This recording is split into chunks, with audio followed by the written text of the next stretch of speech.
Okay, so every content creator is a camera user, but not every camera user is a content creator. That's my take. That's your take. Okay, beautiful take. You agree with Tantu? I share the same line of thought with him.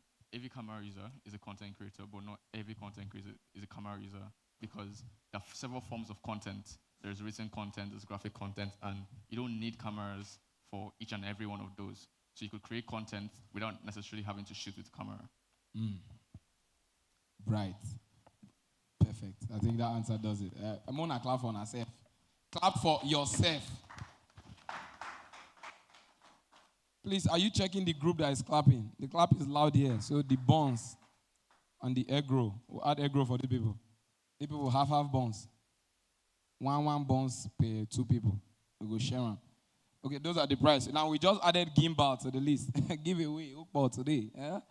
We'll go home with a lot of camera gadgets. All right, camera gadget. Now we did the introduction. If you can remember anybody's name. I'm not saying the person you came with. Someone that you should. You are doing expo. You are asking him for name. I see you. Yeah, then you are asking through your eyes. It's all in the detail. You remember? You. Who you greet? In the mask. Hat. Who they wear hat?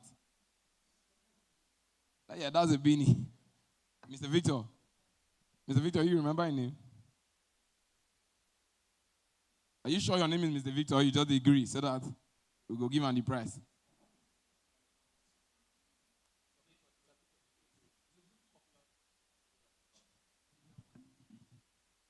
That's why, cancel.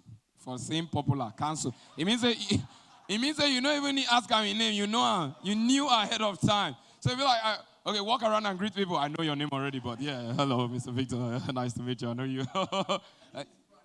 You knew his brand, but you did not knew his name. Which other people did you knew?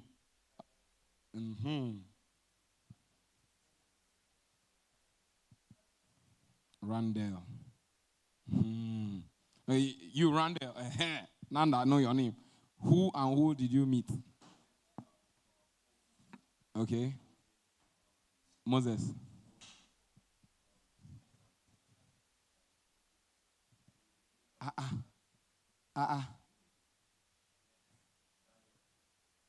You know, meet you. How you now?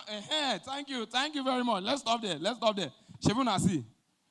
You met him, but he did not meet you. It is not possible. How did you meet him? Then how did you people meet? It's confusing. You see, you put me in, like my mind is like everywhere. You meet him, but he did not meet you. Okay, make a change angle. Camera angle. Reverse master shot.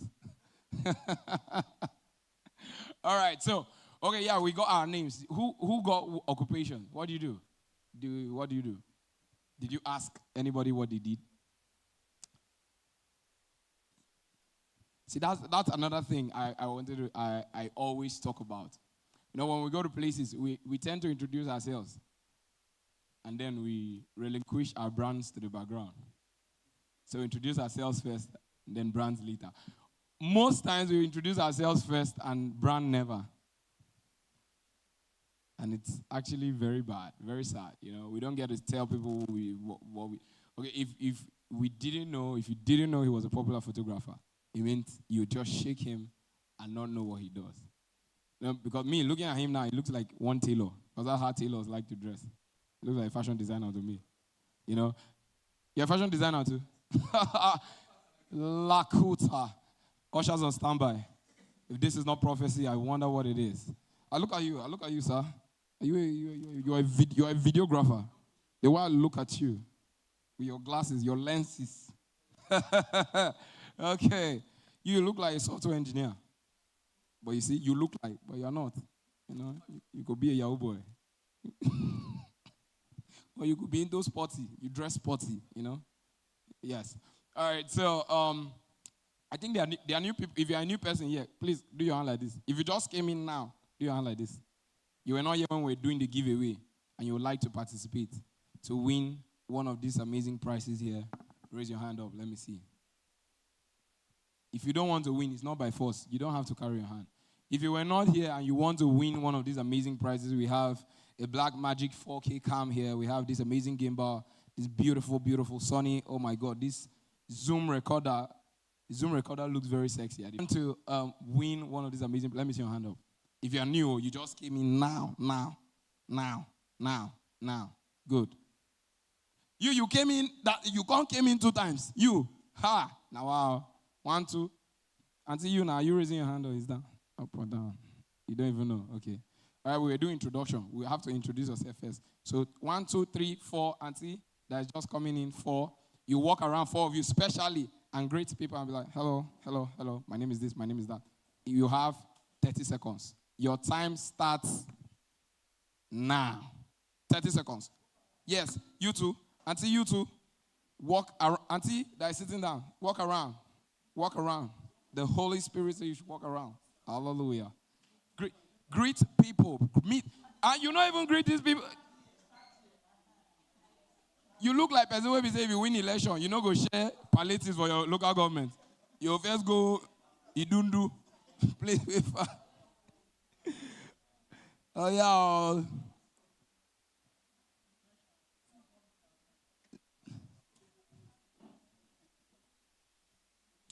Okay.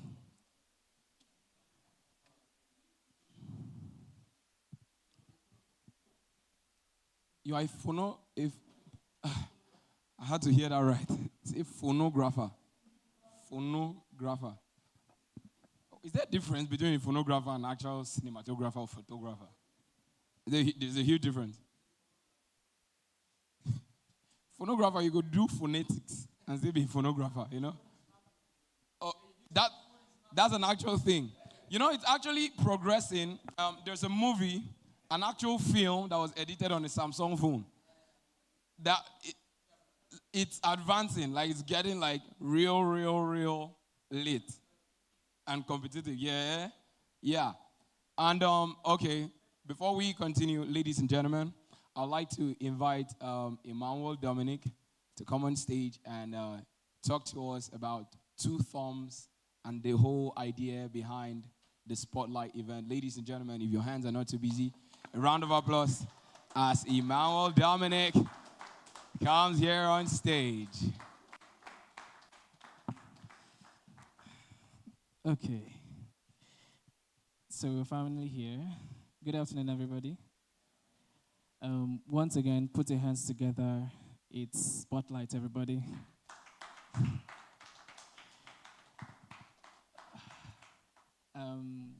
I'm really excited to have you here.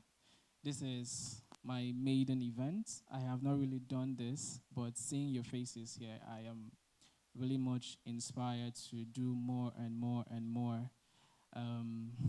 So I'll delve into why Spotlight.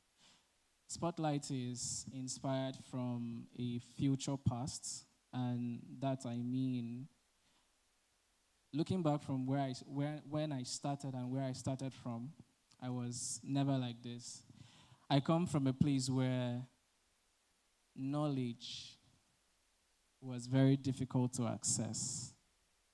In fact, let me make it very much more simplified. I started as a church video. In fact, I started as a cameraman in my church, and progressively I was sent for advanced video editing training. But after that, I had no one to run to.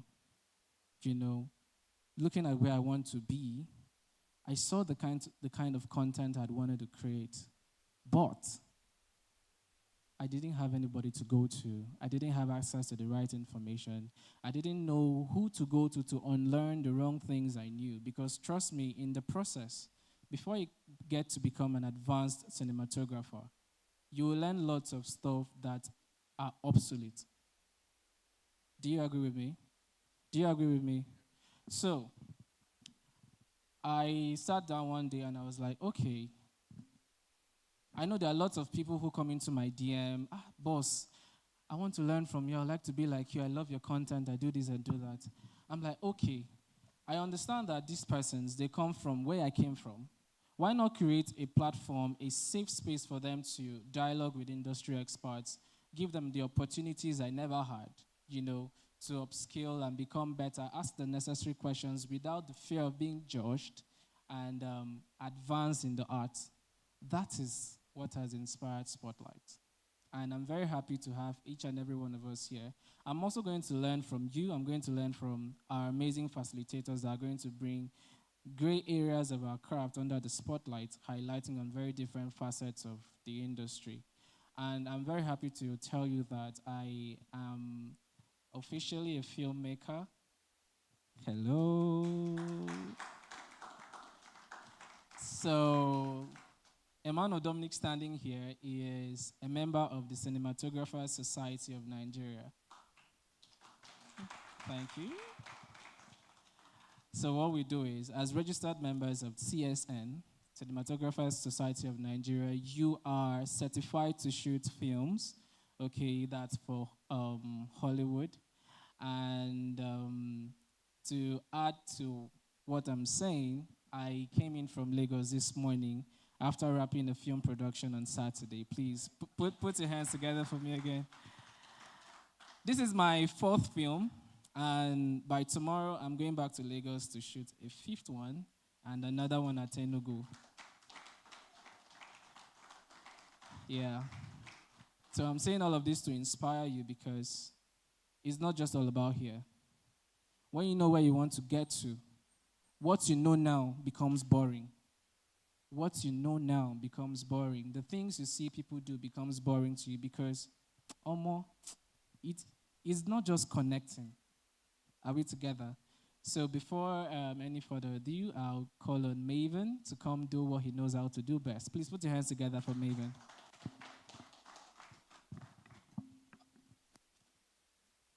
He said, put your hands together. No put. Clap for Maven now. Clap. No. Now me do mistake. We go do on the way they do on for film. Master shots on Maven. Master. That's the master, right? Good. Cam 2. Medium on Maven. Audience seated, smiling. The queue is smiling. Why they frown? Smiling. Sound speed, camera speed, 3, 2, 1, and clap for Maven. Action. Una no wait for action. We can. Now like this, you want to win award. You want to win Oscars like this. Hey, Chineke, you want to replace Ngozi's honor by clapping before action. No wahala. All right. Who noticed something in what he was saying? He first said, I started as a cameraman. Then he can't enter cinematographer. The language change, the accent. Who noticed? If you notice, do your hand like this. He said, I started as a cameraman. I was just there. But now I'm a cinematographer. So it means is there a difference between a cameraman and a cinematographer? Difference, D? Ide? You, which one are you? Cameraman?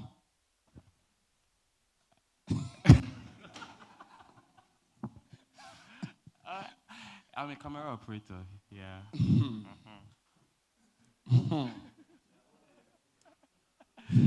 Okay, I'm a cameraman.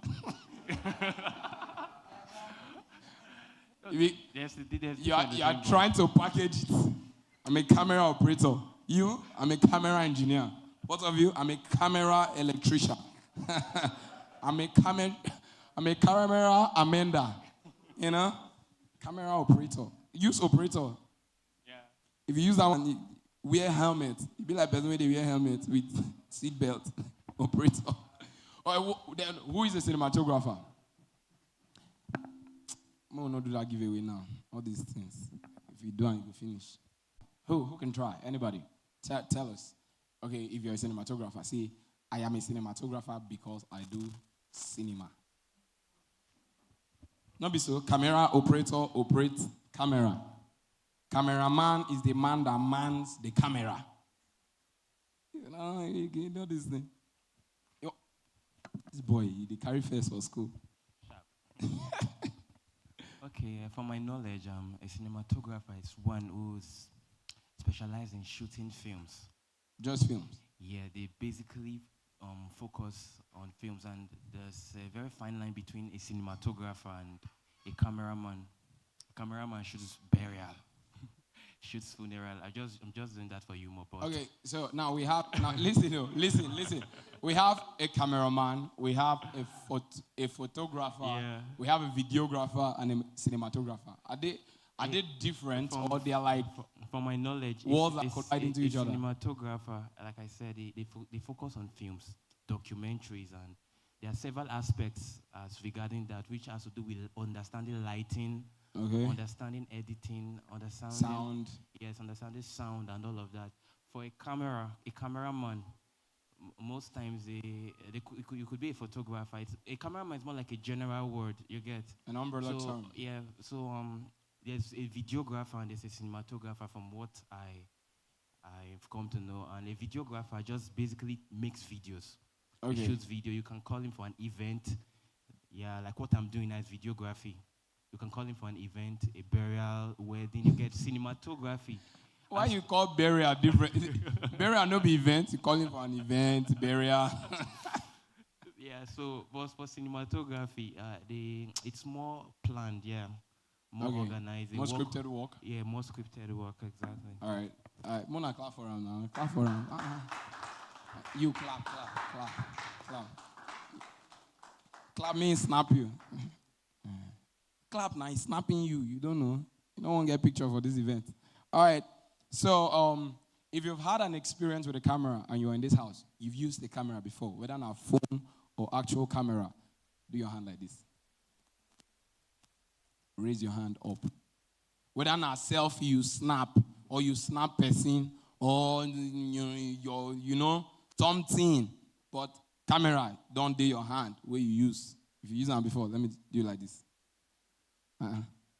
Our chief never used camera before. Hello, sir. Hallelujah. If you've used the camera, you've not used camera before. You have. You not carry your hand now. Okay, you did. Now, when you're using a camera, what would you say is chief of the content you're creating? Would you say these elements combine to make this particular content great, or would you say these elements stand alone? I'm going to call out the elements. First of all, let's do video. For video now, we have light, we have sound, we have the idea, you have the content creator in this aspect. The content creator could be the director or whoever it is that is shooting, right? And then you have the person that is doing the kini, the actor, the presenter, whoever that is there. Which element would you say is most important, most central in creating that content? You see? Light. Talk. Light. Light? Yes. Light? You need mic there. She said light. How many? Wait, first, let's count to, let's know. I said light, sound, the idea, the director of the shoot, and the muse. That is the actor or whoever that is there in front that the camera is shooting.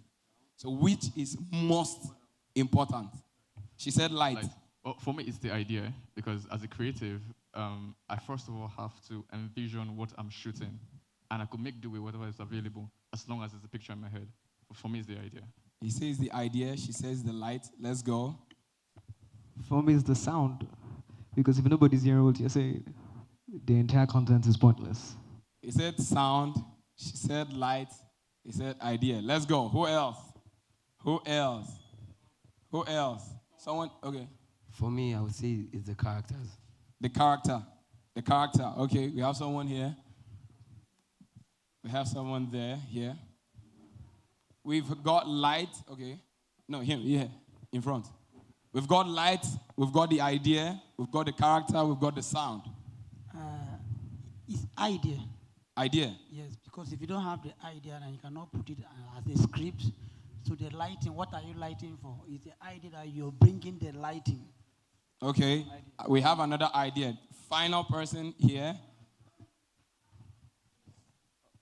I don't think anyone can stand alone without one. You don't think my- anyone can stand alone? Yes, because if it's videography, you need everything. It's a fusion of all five All okay. to make one. Yeah. And it's a memory for a reason. If you want to keep a memory, you have to blend everything together Okay. to make that memory come alive. Okay. So that's my take. All right. So now, okay, we are going to do the vote now. All in favor of idea. Let me see your hand up. 1, 2, 3, 4, 5, 6, 7, 8. 8. All in favor of 9. All in favor of light. Let me see your hand up. Even you no vote for your light. You will bring light. Come off them. Hey, wahala. All in favor of sound. Let me see your hand up. Sound. People will start idea, no, they vote for the idea. All in favor of the characters involved. Let me see your hand up. 1 vote, 2 votes. Okay, basically, like what you said. Okay, all in favor of all the ideas coming together to form. Basically, I'm a script writer. I write scripts for basically anything. Even if you want to script how a country is supposed to be ruled, I can write the script for you. So I write scripts for TV shows, reality TV shows, radio programs, radio jingles, drama, film, practically anything. And I realized that when you're shooting, because I also direct movies and plays and musicals. I just recently directed a movie series titled Calypso. Season 1, we just wrapped up shooting season 1. And yes, stop it. Stop it. Don't do this. Don't do this. Yeah. And on the 18th of November, not this month, 18th of November, we'll be premiering the trailer of the movie at Ibramodia Stadium. So you can come. It's free. It's free. There's no ticket. You can just come. It's going to be a picnic before the eventual premiere, so you could come. I started out by believing, and I still believe that everything you have to have a story. And the story eventually affects the way you light your set, affects the sound you would use, affects the characters involved, and even affects the director involved. So the story, the idea is king, basically. Before you bring on the elements, the idea is like the foundation, you know? It's what picks, because if you're shooting a movie genre that has to do with action, an action movie genre, and then your entire frames from beginning to the end are very still and steady, you can't exactly incite action, you know, because action has a way of disturbing waves in it. If you're shooting a horror movie and the dialogue in the entire movie is so intense, there's nothing horror about the movie.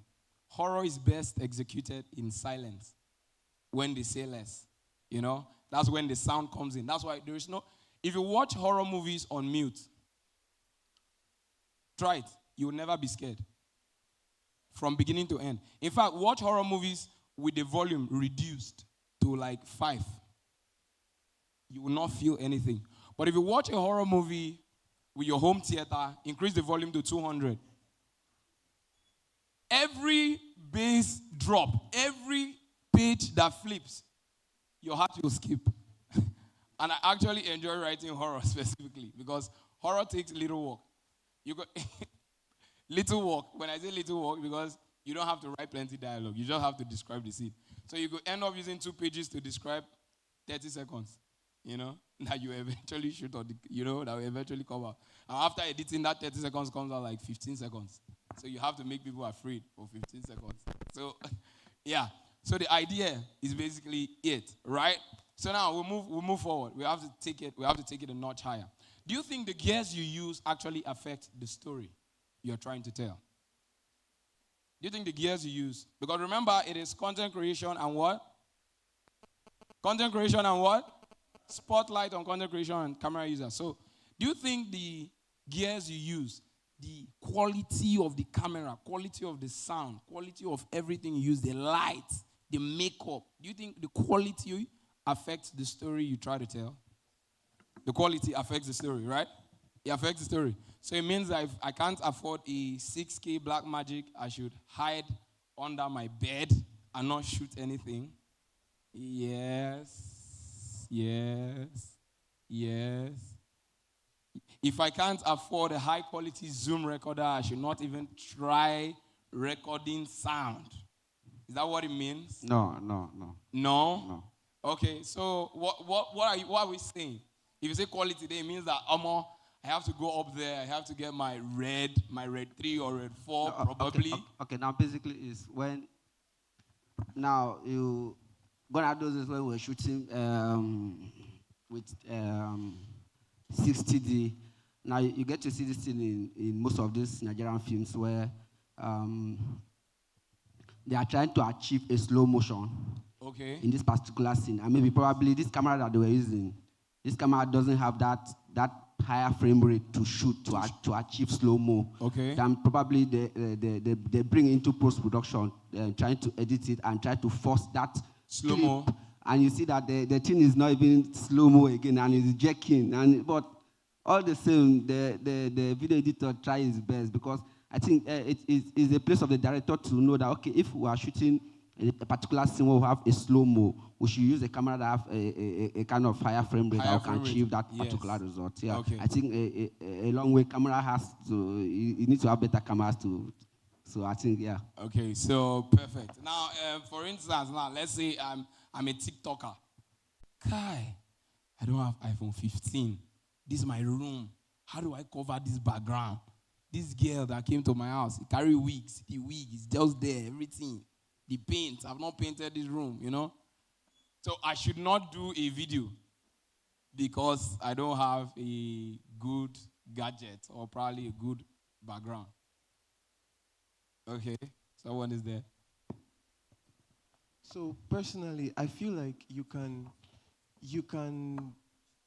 do magic with little. American Wonder. Using high quality gadgets is good, is wonderful, is amazing if you can afford them. Okay. But that doesn't mean that you should not do what you intend to do because you do not have these gadgets. Okay. Let's say you want to do a short film. Okay. And you're waiting until you can afford a black magic or a red. You end up not even doing that. So just do the little you can with what you have. If you have an iPhone at your disposal, wonderful. People are creating magic with iPhones now. So that's my take. Okay, perfect. That's perfect. Anybody agrees with him, or you think you should wait? Probably take loan from Lapo. Use fair money. Okay, someone here. I'm sure he's saying we should take loan from fair money, you know. Pampi. I know get shishi. So for me, I think most times it affects, you get. But if you could work with the gadgets you have at hand at that point. Okay. For you to explore what you have. How can I make, if I have an ITEL, how can I make why can I bring out what is alive? Bring out my idea alive from this ITEL. Okay. Now you have to explore more things, because I've been in that situation where I have something to shoot, but I don't have the gears. I had to now go back to reflect, to explore, to now know how can I get this done with what I have. You get? Okay. There are other softwares, there are firmware softwares you could use, other stuff you could use to just bring enhance what you have already. You get? It's just for you to just explore what you have. You get? There are more things that your iPhone 6 can do that you think you need more gadgets to do. You get? So that's it for me.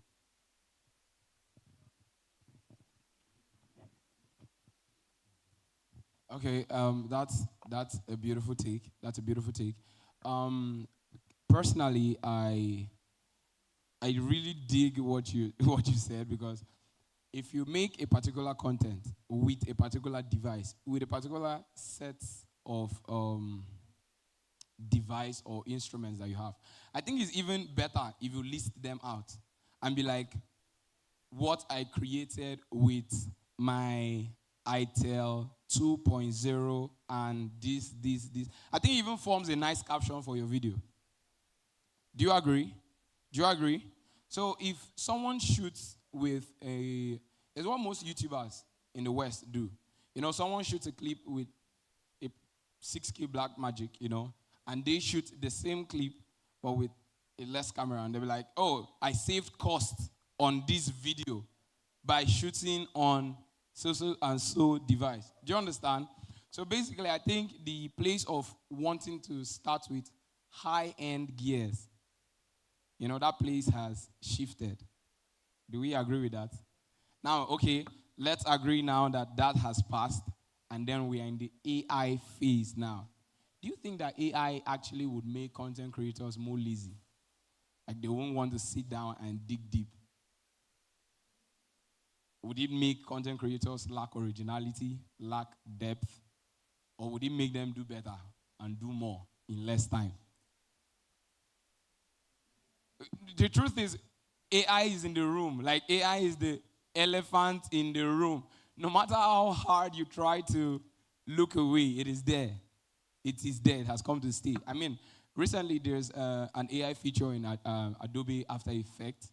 There's even an AI feature now on Adobe Premiere Pro. So no matter how you try to close your eye, I'm like, oh, this AI tool, I'm not clicking it. I'm not clicking it. It's just going to be, I'm here. I'm AI. Touch me. And you're like, no. So what do you think? Do you think AI is going to make us more lazy, or AI will make us do more in less time? Okay, so AI is meant to make the life of a creative easier. It also takes a level of creativity, original creativity, for you to maximize AI. So you can't lose as a creative from using AI.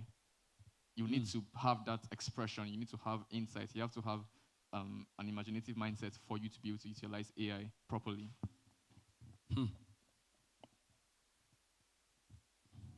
Yeah, continue. All right, so I think start off with the individual, honestly. If you're naturally a lazy person, AI will just make you more lazy. If you're naturally a creative person, AI makes you more creative. Okay. So I feel like the introduction of AI basically amplifies who the creative is first off.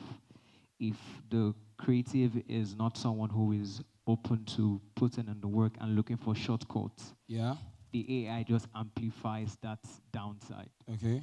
But if the creative is someone who is willing to put in the work, the AI makes the work beautiful, easy, faster, and splendid. So my perspective is, who is the creative? Who is the person using the AI? Okay. So the person behind the AI determines the effect of the AI on that person. Okay. Any other person? Now only these three. Wait.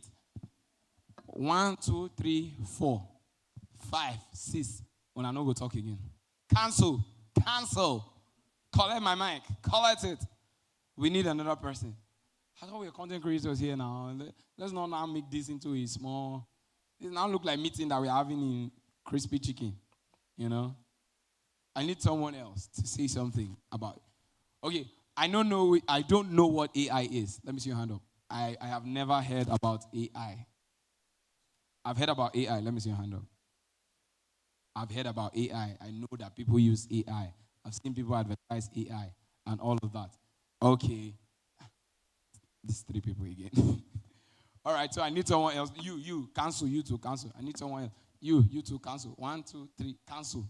I need another person or different set of persons to contribute. I will point to. Should I point? Nobody's answering me because they don't want me to point. I will still point. Auntie, what do you think about AI? Your honest opinion. Just tell me what you feel about it in terms of content creation.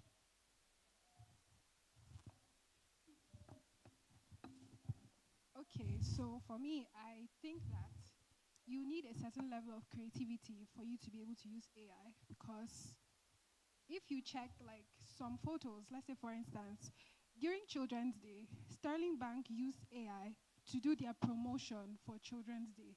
If you take a good look at the images closely, you'd see a lot of defects there to show you that people are becoming lazy to actually use creatives.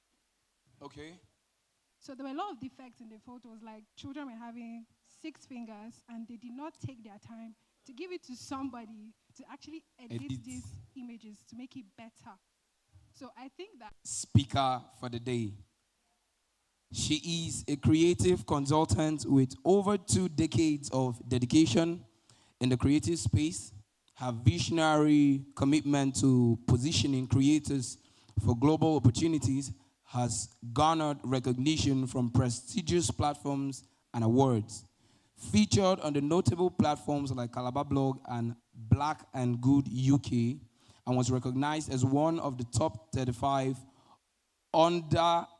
underrepresented distributors to watch out for by Violet Simon, a UK-based magazine. Her journey to success, despite facing multiple rejection in 2019, demonstrates unwavering determination.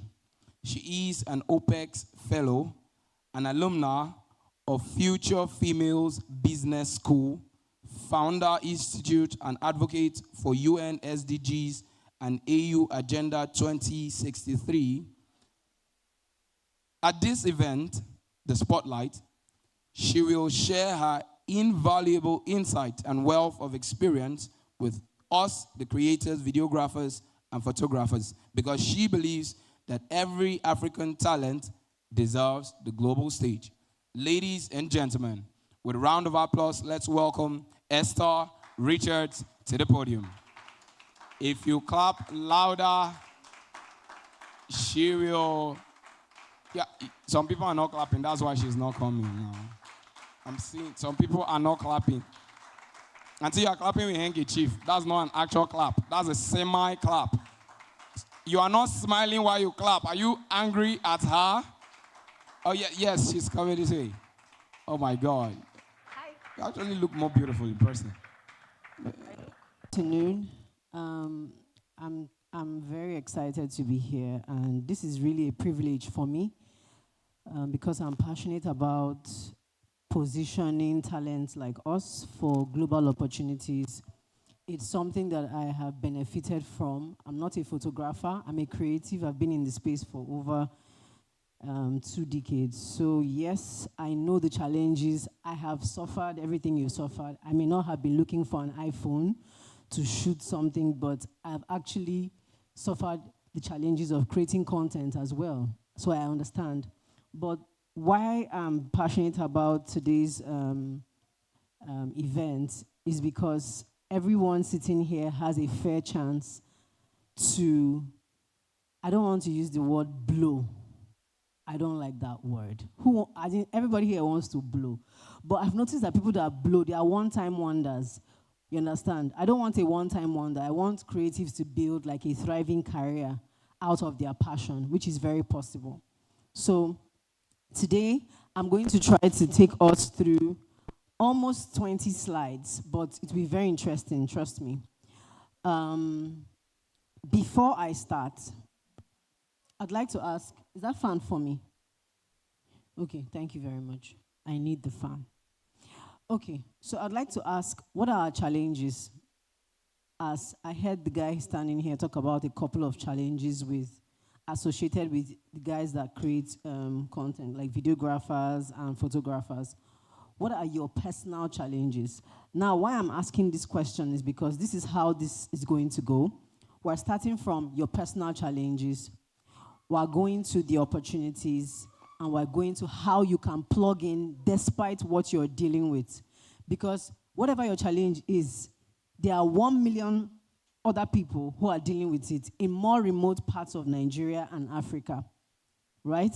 So I don't want this to be me preaching at you guys. I want this to be us having a conversation around what is possible. We talk about the problem so much that the problem has become like a solution in our eyes. Once someone just says, Omo, I don't get light, Omo, I need to buy fuel. Omo, like last week, I never buy fuel. Like for the whole of last week, I did come American corner, I know if you buy fuel. So there's no solution in our conversations. All our conversations are problem-oriented. So at the end of today, what you would actually be able to do is to be more aware of your problems, but also start thinking about solutions. And beyond thinking about solutions, you start thinking global. One of the biggest challenges I know with talent in Nigeria and in Africa is we think local. We just want our urgent 2K. We want to be reassured that we are going to make our steady income. Even if it's 2K, we are saying, I'm just saying, of course, urgent 2K is a phrase. We know what that means. We're not looking at, and please, it's okay if you're a creator here. Please, how many minutes do I have? I didn't even ask. How many minutes do I have? How many minutes do I have? Or how many hours do I have? How much time do I have? 40, 43, 40, 45, 45. Okay, 35, fine. All right, so my time starts now. This is 2:15. Okay. So, what was the last thing I said? Let me see who was listening.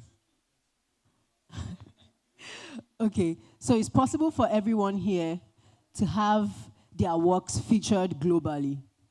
It's very possible. But it starts with you knowing what to do. In fact, it starts with yourself. So I'm going to ask, what are the challenges? I have a lot of them there. I'm not going to dwell on the challenges, like I said. What are the challenges that make it difficult for you to blow? Or make it difficult for you to succeed on your day-to-day? I'm not talking about generally. Should I ask you, or someone is going to speak? Please, I need help with this slide. It's not moving. So who wants to say something? Okay. So the lady fanning herself like this, what's your challenge as a... Yeah. Yeah? Your challenge as... Your challenge. What are the challenges, yes, you face? You have a mic. Go ahead. Please, I need help with this. It's not moving. My slide is not moving. Creating content on a daily basis can be really challenging when you don't have the right amount of gadgets you need, and you face the day-to-day Nigerian problem, where we are constantly faced with light issues, and most times the moment you're ready to start shooting, NEPA just does their thing, and at the moment you just cannot afford to get fuel because of one or two things and all of that. So yours is the right gadget and then power. Yes. Anybody else has something to contribute? I don't want to call people like that. I should call. Someone wants to say something. Please go ahead. I saw you doing like this. Yeah, go ahead. There's a mic behind you. Go ahead. Okay. I feel like sometimes we run out of ideas. Yeah, that's basically... Running out of ideas. Okay. Anybody else wants to help? Go ahead. Yeah, for me, my challenge is Nigeria. It's all our challenge. Nigeria embodies a lot of challenges. You wake up one morning, you're having dreams of getting something. 2 minutes later, the price have changed. You are on the verge of getting it. What will I do? You don't even know you're right about that, right? Lack of financial support, limited networking opportunities. You don't go out. This is like a fantastic networking opportunity. But most of you just come here, fold your hands and leave. Get everything you need to get, write it, and you go. You don't talk to the next person. You don't try to have conversations. You just feel like you're good on your own. It's totally, unfortunately for everyone sitting down here, you cannot blow alone. Ask the people that have blown. It wasn't alone. It was someone that mentioned to someone. It was someone they collaborated with before. It was someone that they did something with for free. It happens by building intentional relationships. Like you have 2,000 contacts. Do you have 10% of those contacts as people you can call when you're in problem? 10% of your contacts, can you call them? Can you even give value to this 10%? Can they even call you for the thing you are saying you can do? Do they even know you can do what you say you can do? That's to get us thinking. Of course, inconsistent government policies, inadequate infrastructure. Look at our roads now. Before you reach, I don't know where you're coming from. We don't even want to go there. And then maybe locations for shoots. They tell you it's free. Next thing you go there, area boys are telling you have to settle them, which was not in the plan. And then your whole plan just goes down the drain because of one area boy, right? You have cultural and social challenges. Girls should not be shooting videos. They should go to school. They should go and be homemakers. They should go and marry. Those are all things, narratives that can affect, what are you going to make out of this camera? Now, camera, you say you want to shoot now. You go proper school. Those are things that can affect your mental health and your ability to move forward. If you listen to what people are saying, competition, right? All of you sitting down here think that you are competition. You are not. The only competition is you. I know you've heard this thing 1,000 times, but to be truthful, if you leave here today and you do not connect with someone next to you, you are competing against your future because people here have what you need. People here, just a conversation, you discover that, oh boy, I didn't know that you could teach this thing, right? So if you don't open your mouth, they say closed mouths don't get fed. Closed mouths also don't succeed. They don't. You think that, yeah, I agree, because all of us were like, they will come to us. That year has passed, like 2,000 years ago, when Jesus died. That was when they were coming to you. Nobody is coming to you, no matter how great you are. There are things you need to do for people to come to you. And come to you correct. Coming to you is one thing, but how they come to you can even make you not even want to do this business again. Because every time they come to you, you're always arguing price. It's because there are things you have not put in place. Why don't they argue price with Kelechi or Amadi? Okay. I don't want to go there. And there are other notable creators right here in Cross River State that you guys know about that are breaking boundaries right here with all the challenges that you face. They face the same. You think they have more money? No. They use what they had to get what they actually desired. And everybody here can do that. Right? Access to international markets. Social media has made that so possible. In your house right now, if you know what you are doing and you are bold enough, you can get the attention you need. But now, getting the attention is one thing. What do you do with the attention? How many of us know this LUP guy? How many of us know the guy? Nobody knows him. It's not possible now. Please, if you know him, raise up your hands, please. Okay. That guy had less than 1,000 or 2,000 followers on social media. Because of that small thing he did, whether it was intentional or not, I don't have the backstory. Most of you may do. I can't see following now. That's how this world is. But guess what? I don't think the guy is prepared for it. He probably is preparing for it now. He's preparing for it now as it's happening to him. Another person I want to cite an instance. You know Hilda Bassi? There was a guy who helped her, who stood by her. I don't know. A chef, I can't remember. Is it Chef Dami? I don't know. He stood. What's his name? See, we don't even know his name. So there's a guy who stood by her. And while Hilda Bassi came correct, did everything right, and planned her strategy, she wasn't responsible for planning the strategy of her team. This guy got more tags, his accounts grew, but when they went to his page, they were abusing the food on his page. Poor presentation, packaging zero, everything looked ill. Someone even said, guy, go look Hilda Bassi page, just try. So even the world knows how you should package. That's why they come to you, and they are very incorrect, because you are not still correct.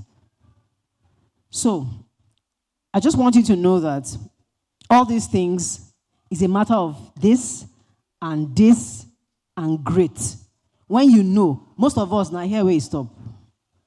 And if it's here, nobody cares. It's in your head, nobody knows. Some of us, yeah, we have the mind to do something, take action. But that ability to keep taking action even when nothing is happening. Imagine that you have a hammer and you've been hitting this wall for the last 5 days and nothing is happening. Two things can happen. One, you didn't first take stock to understand if this wall responds to a hammer. So you are struggling with the hammer. Meanwhile, you can use something more bigger than a hammer, and this is down, right? But you keep using a hammer. Most of us have been using hammers on our journey for the last 10 years, and with a pride say we don't stay here for 20 years, but there's nothing to show for it. All that changes today if you're willing to take action. So, self-awareness, number one. So I've called out the problems. Now I'm going to be highlighting the areas that you can start taking action. If I were you, I would just write a little bit. If I were you, I would just record an audio a bit. If I were you, if they are selling this, you can buy the audio. You need to keep hearing this, right? Or for now, write what pertains to you. How many of you can claim that you are self-aware?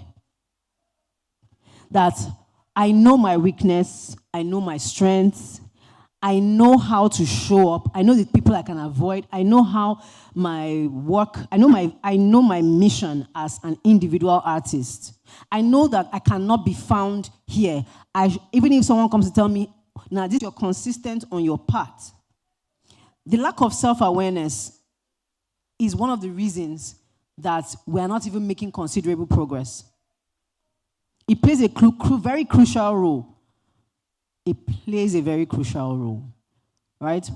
So, how many of us know our weakness? I know my strengths.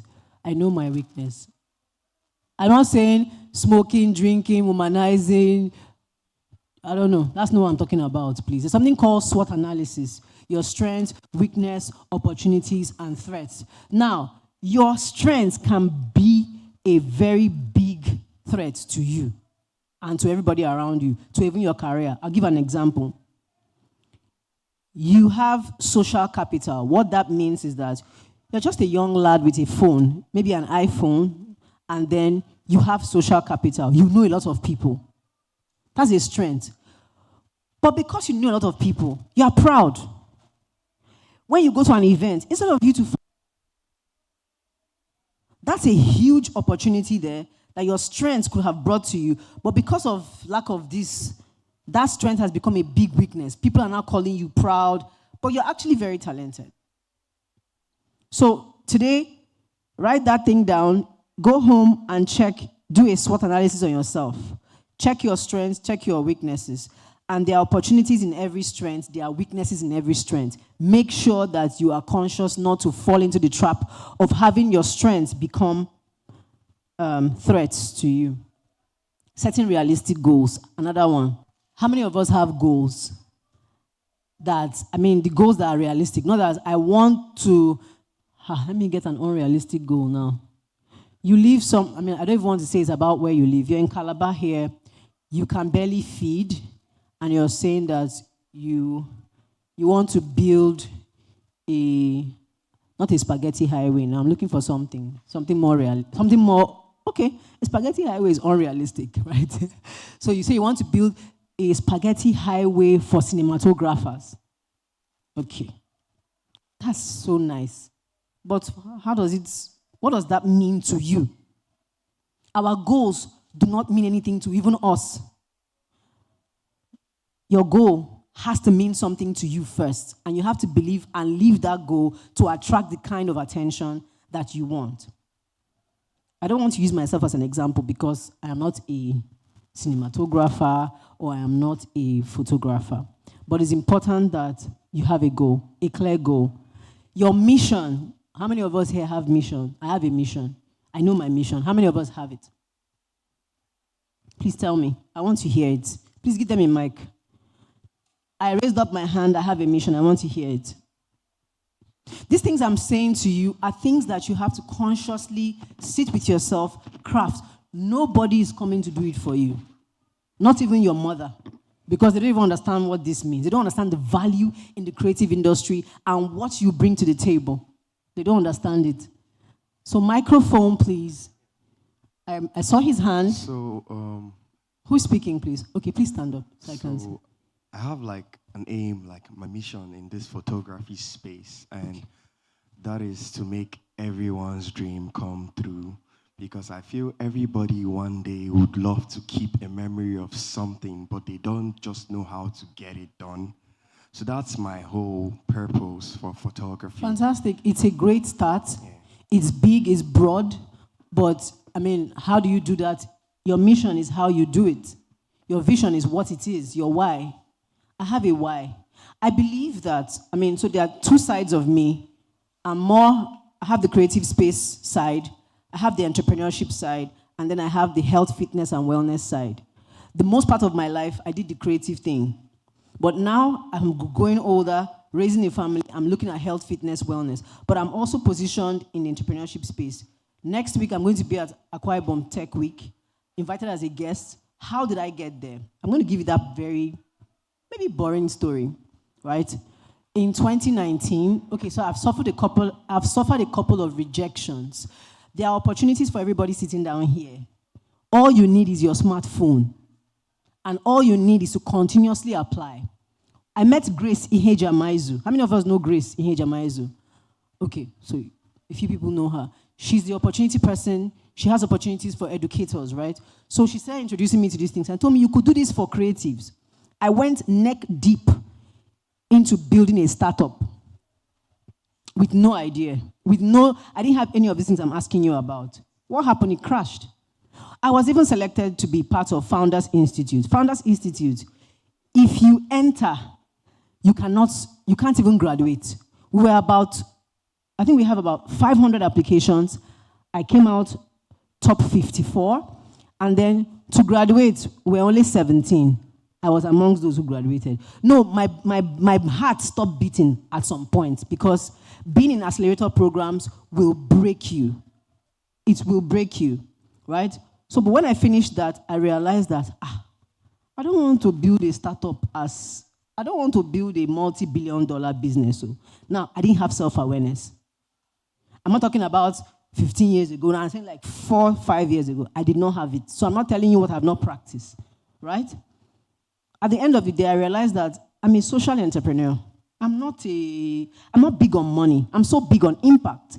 Yes, the money can come out, but are you seeing that this is a self-discovery for me? I realized it on my own after I had failed like continuously.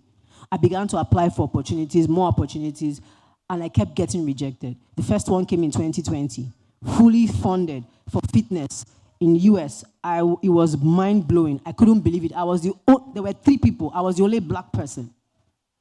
The only black, as in 3. 2 were guys. I was the only girl or woman, right?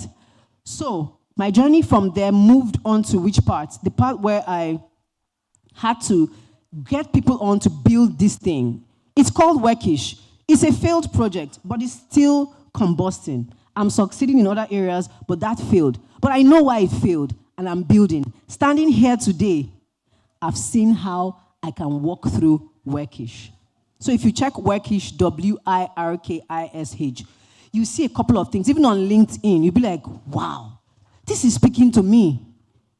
I didn't have my resources together. I didn't have everything together to build. So I took a break and decided to focus on women, on health. And my husband just enabled it by allowing me be. Allowing me travel around everywhere I need to go to get what I love done. Right? That's basically it. The next thing is personal branding. I can cough on personal branding. It's a big problem. I can't dwell here today, but it's very painful. It's the reason why. Imagine putting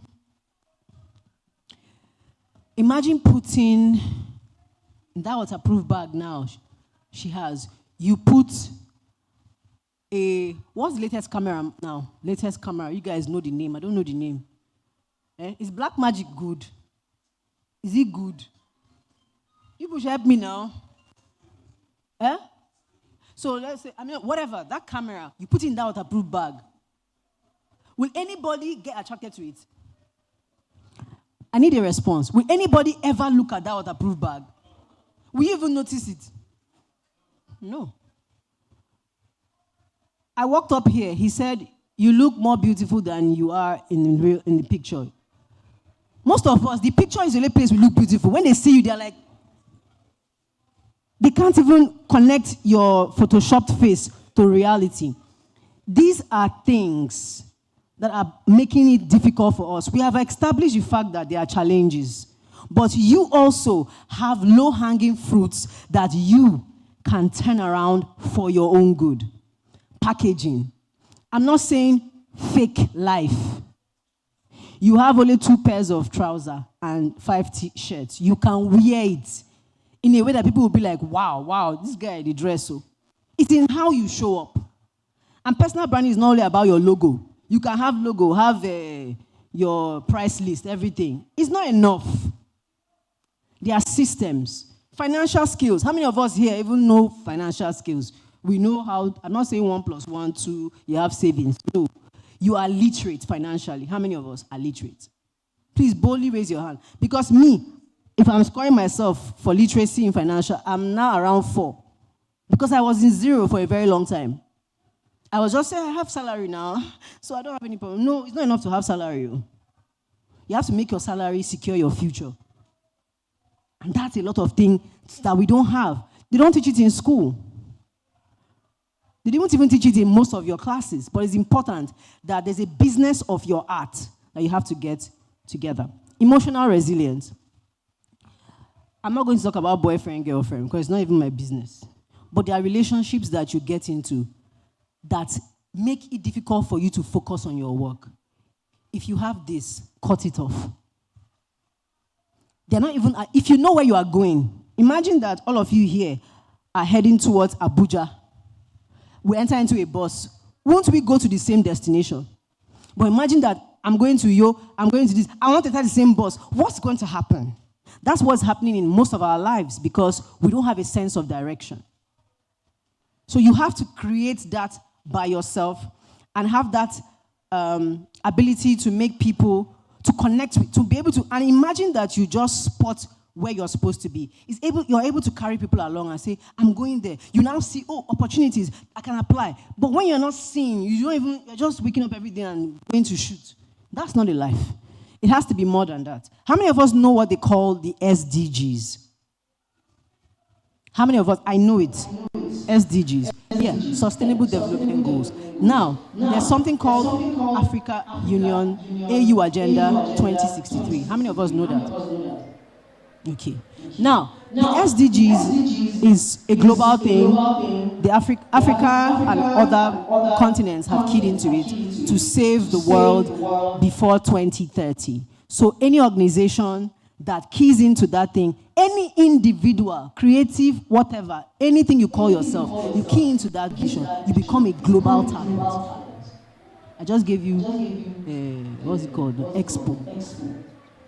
Most of us are like, no, I'm professional. I do my this thing. It's okay. If you know what you are for. Like now, I realize that I'm never going to be the next Flutter Wave. I realized it, that I want to make impact. So I said, I'm a social entrepreneur. What that brings to me is peace, no pressure. I know who I am. So who are you? Are you someone who is big on numbers? That's what makes you feel like you're success. What is success to you? Is success getting your first camera? When you get your first camera, is that the end of your life? It has to be bigger than the things that you want to own. It has to be global. Right? It really, really has to be global. Right? So I talked about networking and collaboration. I can't even overemphasize that one. Self-motivation. You just need to know that you have to keep doing what you are doing, regardless of what is happening around you. If you have a strong why, you keep moving. Do you know that I was able to gather top talents in my creative startup? And I wasn't paying them 1 naira. They saw where I was going. In fact, one of us, her name is Aima, she's a videographer, I think, I don't know. She was a YouTuber. Now she's making short documentaries. Through our platform, she won first place and got her Mac. Is it Mac laptop? I don't know. They call Mac laptop. She had a MacBook, right? And it was worth over 1 million naira. She won it. That was her first tool. She volunteered with us. We helped her access opportunities. I helped her build her profile, build her bio, build all these basic things. So when she was like, what do I? She applied like almost before the deadline. And she won. The girl went to Aso Rock and couldn't believe herself. She took pictures and she was like, oh my God. You mean just because I'm shooting this on a phone? She used a phone. Now she has saved and has bought herself a camera. She said she starved and bought something. I can't remember what she said. A drone. I just saw her on Instagram. She's bought a drone. She said she starved to buy it. And now there are shots she's always dreamt of doing that she can always get now. She started from somewhere. She aligned to the SDGs. You don't have to align to the SDGs. But I'm saying that one quick way is to find which SDG resonates with you and begin to create content around there. There's a guy called David. He's in New York. The guy takes pictures of only wild animals. He has gotten featured on Nat Geo Wild more than once. Snake. If you see his very recent post on a snake, you will think a snake is so beautiful. The guy has honed his craft. Is it Tachero? All these guys are in our community. Tachero is in our community. How Tachero got his first opportunity, we helped Tachero. So the point here is this. Me that I'm saying I helped people, I say I'm not helping people again in that area. I am going back to refine the idea. I'm going back to work on it. I've taken a break. Take a break. If it's not working, take a break. It's not by force. Get clarity. Right? I've done 30 minutes now. So they say, is it 30 minutes? 25 minutes. Emma? Please. Okay, so I have 5 more minutes. There's continuous learning. You can't stop learning. I don't know how many of us here know God or Jesus. That's the greatest, what do you call them? Bankroller you need in your life. If you don't have him, sorry. It's not difficult to have him. I'm not going to preach here, but it's important. I've gotten the best of ideas, created the best of works, just because the author of creativity is my father, right? It makes it so easy. In a challenging environment like the creative industry in Nigeria, self-awareness empowers creators to make informed choices, persevere through adversity, and carve out their own path. Nobody else's path, your own unique path to success. Don't take somebody else's own. It's not working anymore. Yes, you can learn from them, but your journey is unique to you. Create your own, right? All right, so I just want to talk about briefly what I have put together. I'm doing this with all of my heart because, like I said, I'm combusting. I'm not supposed to be putting out any work now. But because Emma invited me here, I decided to put together a roadmap, right? A roadmap creative career in Nigeria. Clap for me now. Most of us don't even understand what that means right now. How does that concern me?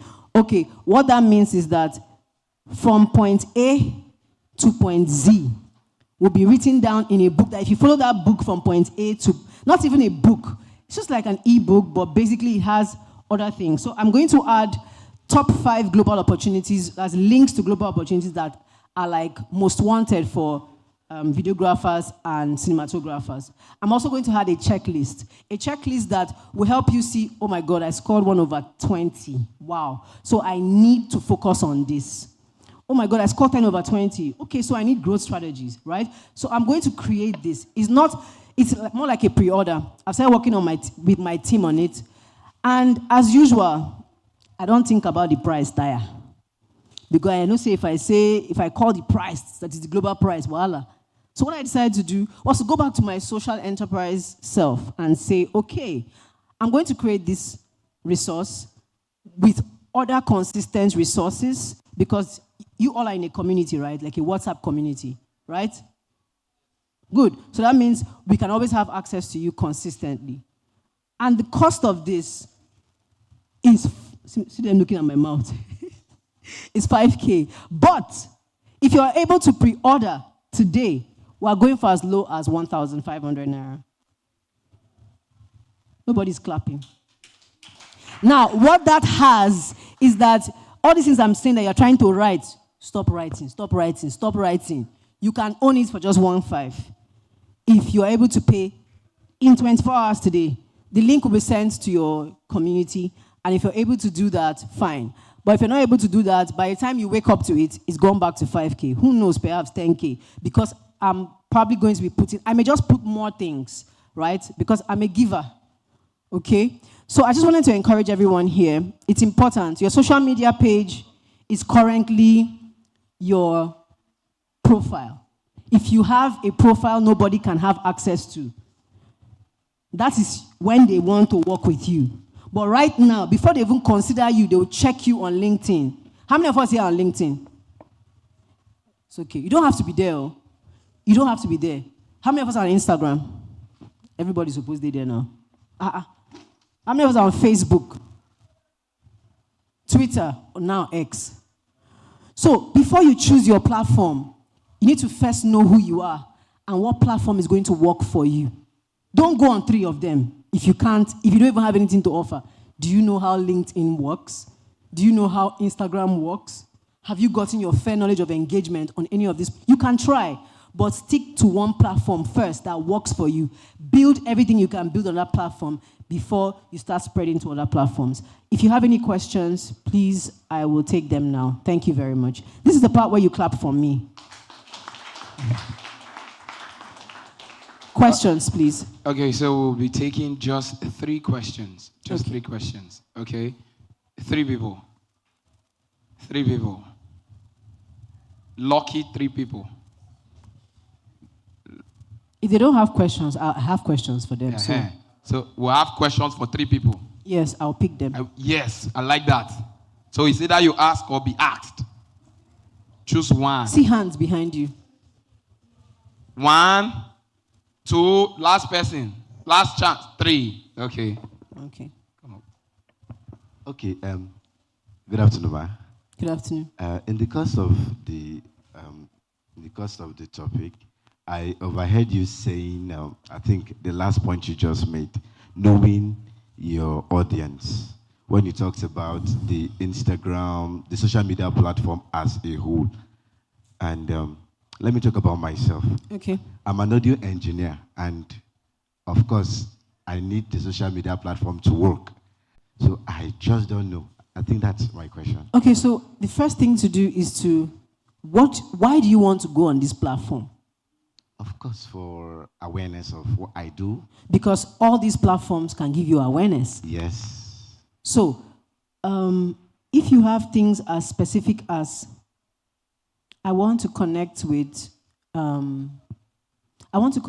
top business people, you're going to go to LinkedIn. If your target audience are, like they need your services, are usually people that are top business people. Okay. LinkedIn is your go-to.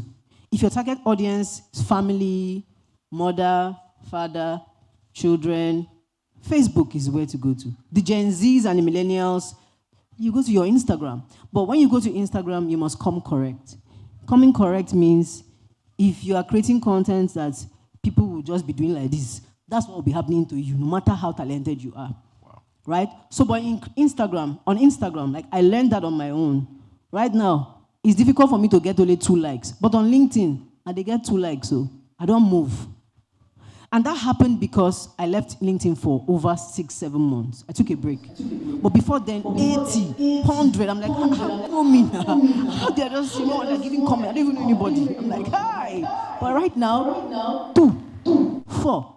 It's not about the likes, right? Yeah. There's a guy I know. You guys should know him. Check him out. The guy is an AI. He's not a photographer. I don't think he is. But he does AI images. His name is Malik. We brought him on Afebwa. We brought him on our podcast. Malik. My God. If he tells you his why, you give him a job. You just give him a job and say, come, just be creating this picture. I'll pay you. He's so passionate about it. He's lost his mom, his grandmom or something, to a sickness and all that. And he felt that old people are not really giving. They are treated like this. And everybody's going to get old. So what did he do? He used AI to enhance. He just used AI to make things possible. You see how someone's gray hair becomes something everybody wants to have. I want to go gray. Man, look at that picture. All people began to see hope in the guy's art. So it depends solely on who your art is for and why your art is. When you go on those platforms and you just do what you're supposed to do, people will soon come around. Your contact is not to make sure you have 2,000 likes. That doesn't convert to anything. Again, are you going there for likes? If you say I'm going for likes, then you have to now do the algorithm, maneuver it in a way to get your likes. So have your clear goal and choose your platform. So if you know it's business people, you know where to go. Start there. Make your mistakes. Learn. Stand up, fall. Stand up, fall. Keep going. Right? That's the way to go. Thank you.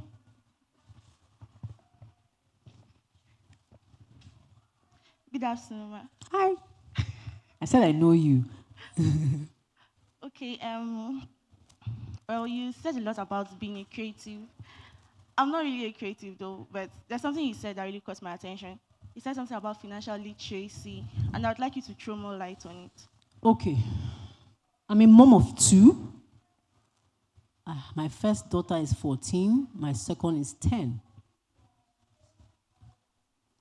I don't have any savings for my children. Well, I did not have. I don't have a good relationship with money. Or I did not have a good relationship with money, right? When money comes into my hand, it must finish. That's the work of money, man. That's not knowing, not having sense. I don't have sense. But I began to realize that as you began to have kids, as you began to build your family, even not because of kids and anything, but it took kids for me to have sense, right? I realized that I needed more money. So how do you get more money? You're working hard, making money, and it's finishing. So what did I do? There are many, many investment apps. There are many, many investment platforms. There's Money Africa, there's Financial Jennifer, there's Shayi the Assistant. Just follow their pages on Instagram and learn. Even Google on your own. I went for a conference here in Calabar. The guy came all the way from, I think his name is Olu something, I can't remember. I bought his materials. I took the book. There was a checklist, again, checklist, to check myself to see where I fall financially. I scored 4/10. It wasn't bad, right? But I realized that I needed to do more. And he showed us what to do to move from point A to point B. So I did it. I haven't hit my millions yet, again. But my point is this, I'm on a journey, and I'm honest about my journey. So financial literacy is getting access to information resources that can help you make more better money decisions. When your money comes in, like now, how much comes in every month? How much comes in irregularly? Do you have a strict discipline to save some, invest some, spend some? Or pay yourself. Those kinds of things. And to each his own. I can't tell you that you should pay your tithe. I can't tell you that you should do 50% off for this. I can't tell you that. But I'm saying financial literacy is getting information about managing your finances better. And you can get it from many platforms. Even Google, ChatGPT, any of these can be your friend. Right? Did that help? Okay. Final question.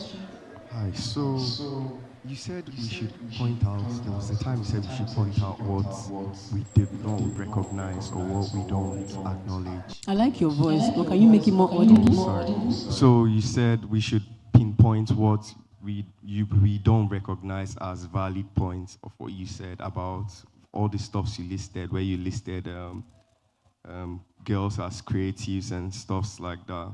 Well, I feel, first of all, I don't know, why is it that way? I don't feel, now in this present generation, I don't feel every girl has the opportunity to choose what they want. And you saying that right now is not really tallying with my dream, because most of my time, most of the things I do, I really fashion it to women per se. So why did you say that? If that's my question. Why did I say what? Girls being creatives. Okay, so now there are many narratives that are thriving now in different. My mom said over her dead body, I will not be a dancer. That's all I knew. I wanted to be a professional dancer. The only thing that stopped me from that journey was I had a spinal cord challenge that made me stop. But she fought me. But I chose to be. And it was amazing because dance took me where places that I ordinarily have not seen people in Calabar go, I've not seen. See, before governor, you shake hands with people, you travel around as in dance. I'm on the same, sharing the same stage with Jim Terry because of dance. Do you understand? I'm talking to Alibaba like we are friends because of what? Dance. I have relationships with some very top tier people because of what? Dance. But my mom fought me. I don't know why she did, but that's what it is. Society can condition you and condition things to work against you. Your family will be wondering why you're carrying camera on phone up and down and calling yourself a photographer. Is that a life? Go and get a 9 to 5. 9 to 5s now are becoming very extinct. We are the real deal. Me more and more of a brain person. I am more, right now, I want to even just change generations. I can just change. I'm full of ideas. But how do I monetize it? I found a way. Right? So first things first. Now I'm switching your answer. Your answer is you can't change what the world gives. You need to know that there are people that believe things, that men should be the ones going to work, women should sit in the house. Even in this age. How will I know why they think like that? I don't know.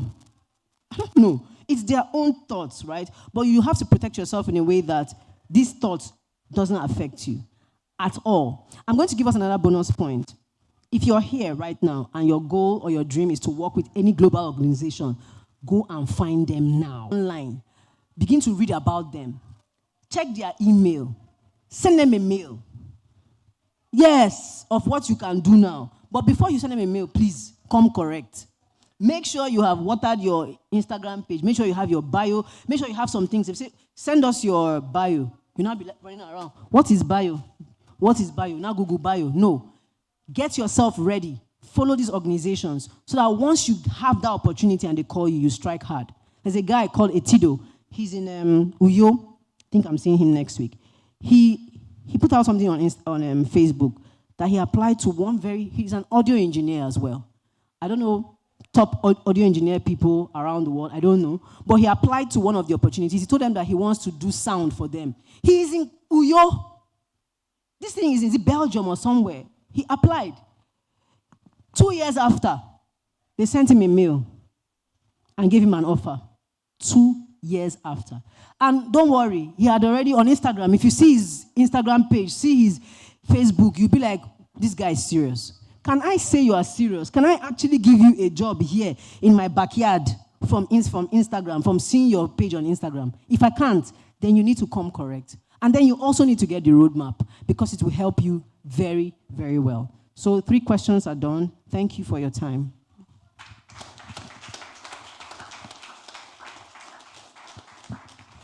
You can make that round of applause better than that.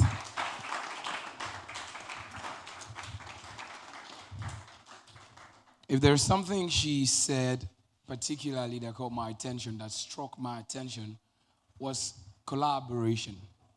And that is because I've been in the filmmaking business for quite a while. And while I was there, I was understudying Hollywood and how Hollywood started. I could give you a movie or series of movies that you could go watch. There are 2 basically.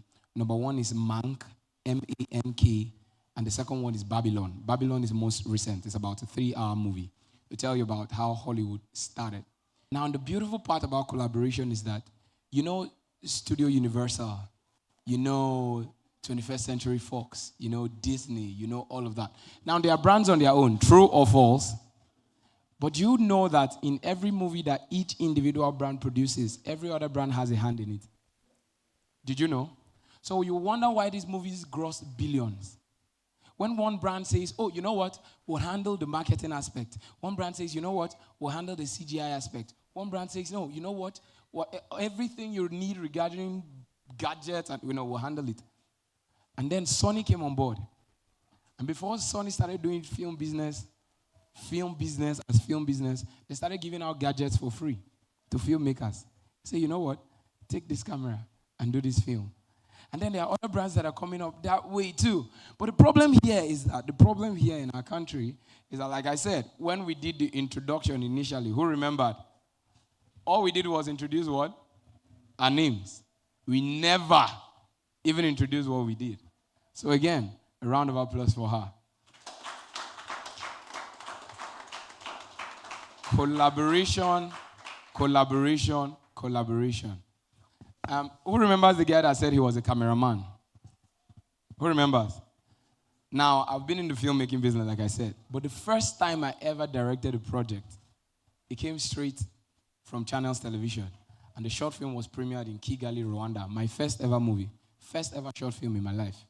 Now, the cameraman that is there with the camera on my set was the lighting director. Was the guy doing the light. Collaboration. Now, he's a cameraman now. He's holding the camera and running around. But on that day, he was the guy in charge of the light. And that young man there is a beautiful singer. But on that day, he was one of the actors. He's there. So the thing is, don't just look at these people and say you want to network with the people up there. There's something I told my friends. I said I prefer to network with everybody on my level and below than everybody above. You know why? Because everybody on my level and everybody below will, if not all, eventually get up. True or false? It's a fact. It's a fixed fact. The funny thing is everybody up, but everybody on your level and below would always eventually go up. So network, learn to introduce yourself. Learn to introduce yourself properly. Like if I meet someone in a bus, like yes, I was at DTH yesterday. I'm like, oh yes, my name is Maven Song. Somebody say collab. So yes, collaborate. Like that fine girl, she could be a makeup artist. And you want to do a nice, photography shoot. You meet her, you tell her, what are your ideas? And the thing is, it makes your work easy. You help each other collaborate. Even on Instagram now, there are collaborative posts where you post it and it will be on both of our pages. Do you understand? So please, collaboration is very key. Another round of applause for her. That statement alone, because did you notice what she was doing here? Then she was saying, Mr. Ekman and them, he was shooting sugarcane. Now you know he's sporting sugarcane. Then she goes on and mentions another name, and goes on and mentions another name, and goes on. But most of you, if you come to talk about your brand or your business and what you do, the only thing you say is I. When I. When I. When me. When I. You won't go far. That's the honest truth. You won't go far. So ladies and gentlemen, again, a round of applause for yourself for sitting through that amazing session. Now. The next person we'll be bringing up is a cinematographer and digital entrepreneur. He's passionate about the art of motion picture frames, and this has guided his curiosity to blending skills with emerging technology to master the art of storytelling in weddings. At the Sportlight event, he will unveil the advanced techniques behind crafting cinematic wedding videos that leave lasting impressions of your clients so that they'll cherish these videos forever. Also, he will help you discover the secrets to elevate your skills and scale up your cinematography to new heights. Ladies and gentlemen, if your hands are not too busy, let us welcome Maurice Otu to the podium.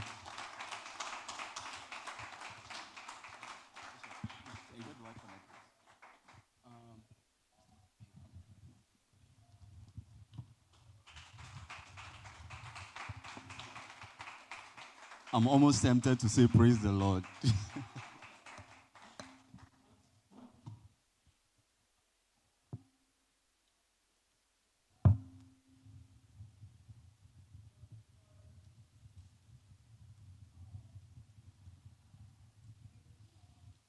Okay, so that was just a whole lot of introduction, which, sorry, I don't do this often, like stand in front of people, but I think I function best behind the cameras and, editing suits. My name is Maurice Otu, and online you can call me Mr. Blast. And, okay, so I believe it's just a bunch of creatives here, if I'm right. Creatives, yeah? So,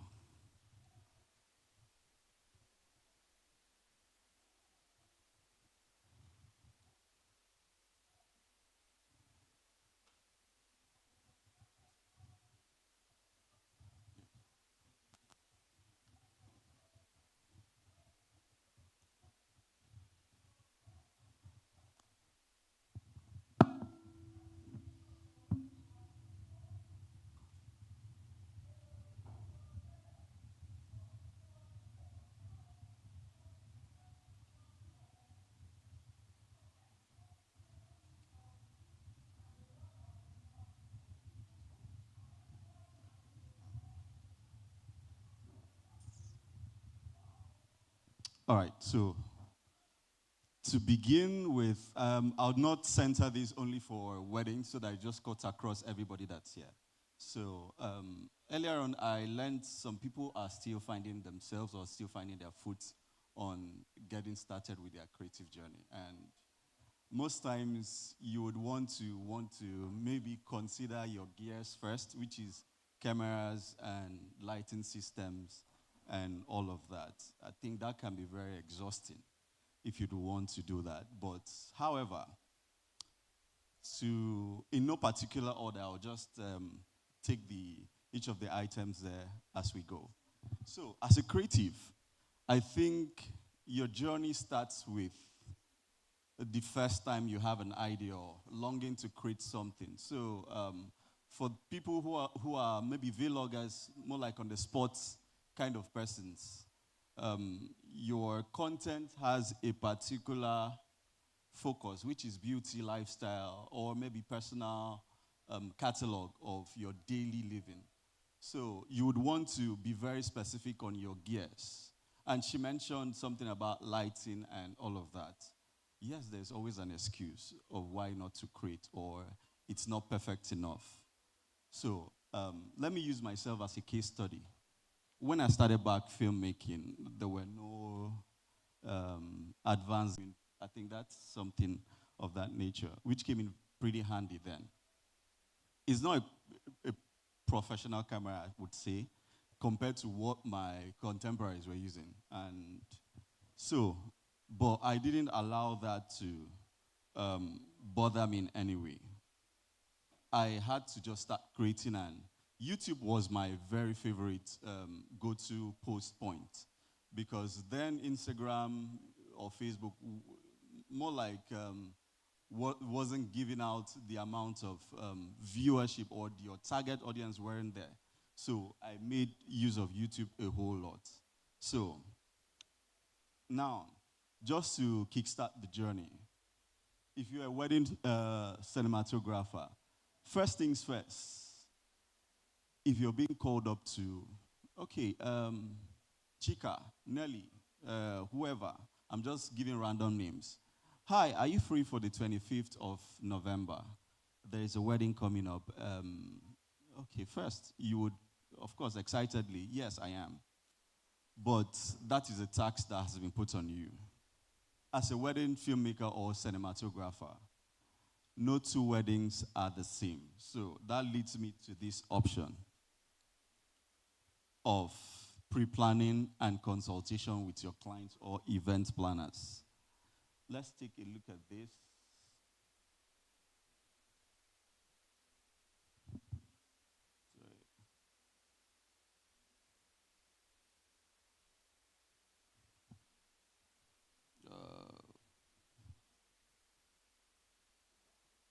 Okay, sorry for the sound, but however, now, to get us started, the pre-planning consultations, what does it mean?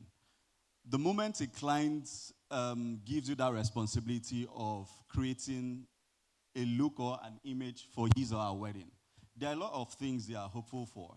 They want to sit back at the end of those moments. They are all engrossed, enjoying themselves. You know, it's afterwards they get to watch this and say, oh, look at Uncle Kenneth, look at, like, you need to capture every bit of this moment to the best of maybe your knowledge.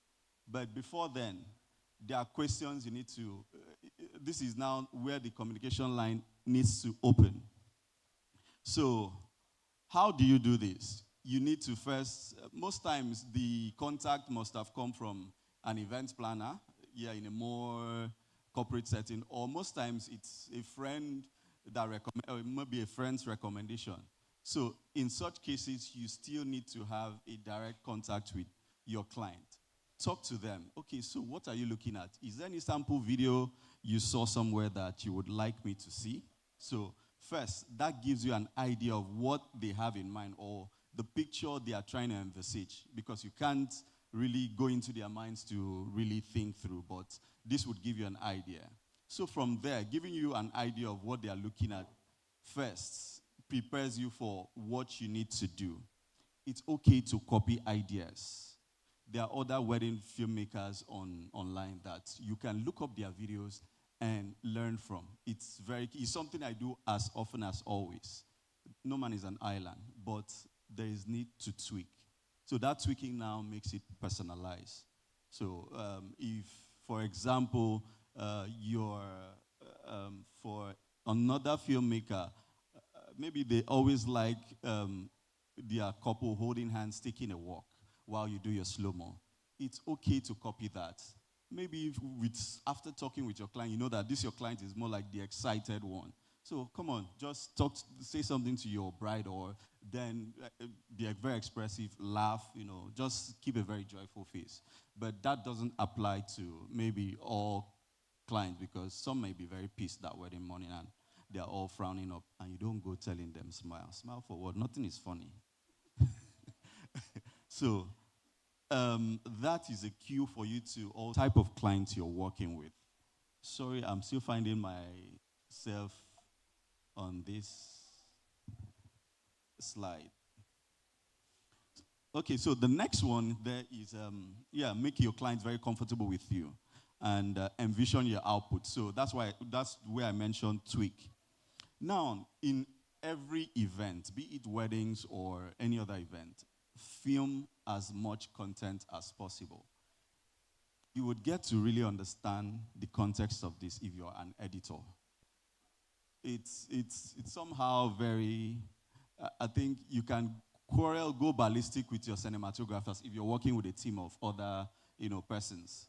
Most times they fail to film as much content as possible, and you on the end side, which is the editor, you get to struggle with, look, I don't have enough shots to fill up where I needed to fill up, and there's just so much confusion around you. And anytime you bring this up to them, they seem not to understand, what you're trying to imply.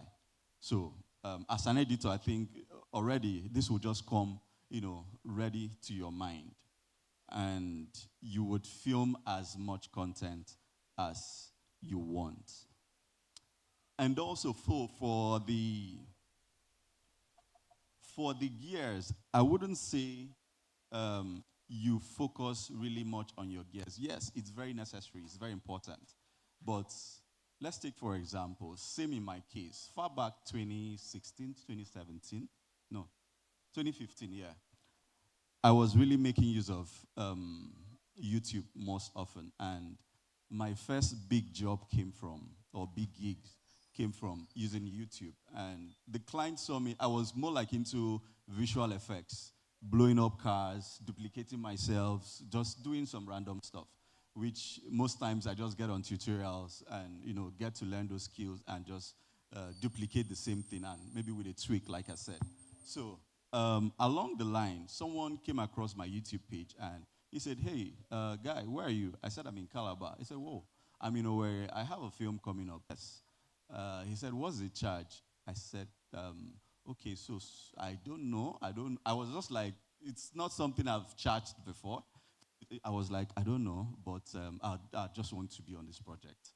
So he said, okay, no problem. He sent me the script and exactly where he needed all that visual effects. We needed to blow up a car and, do a whole lot of stunts. And yes, up I go. Went to ABC Park. Then I had a desktop, so I packed my entire desktop system. Off I go to Owerri. And, it came out very nice at the end of the day. And from there, of course, recommendations and all of that. So in your practice or in your journey of whatever you're doing, like Miss Esther said, there is need for collaboration. And most times these things, I would say you do them for free.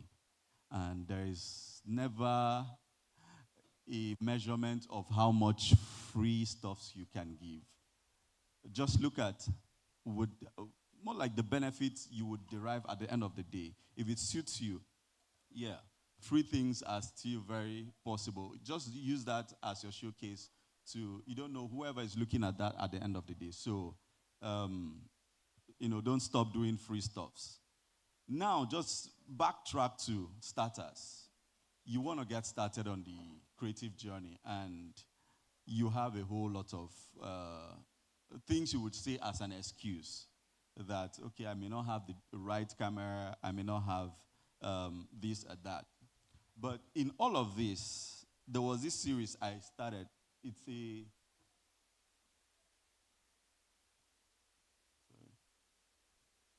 okay. Wait.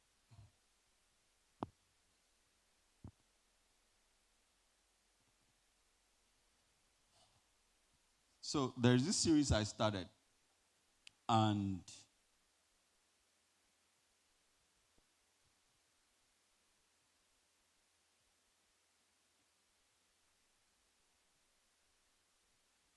so this is just another, while I'm looking for that.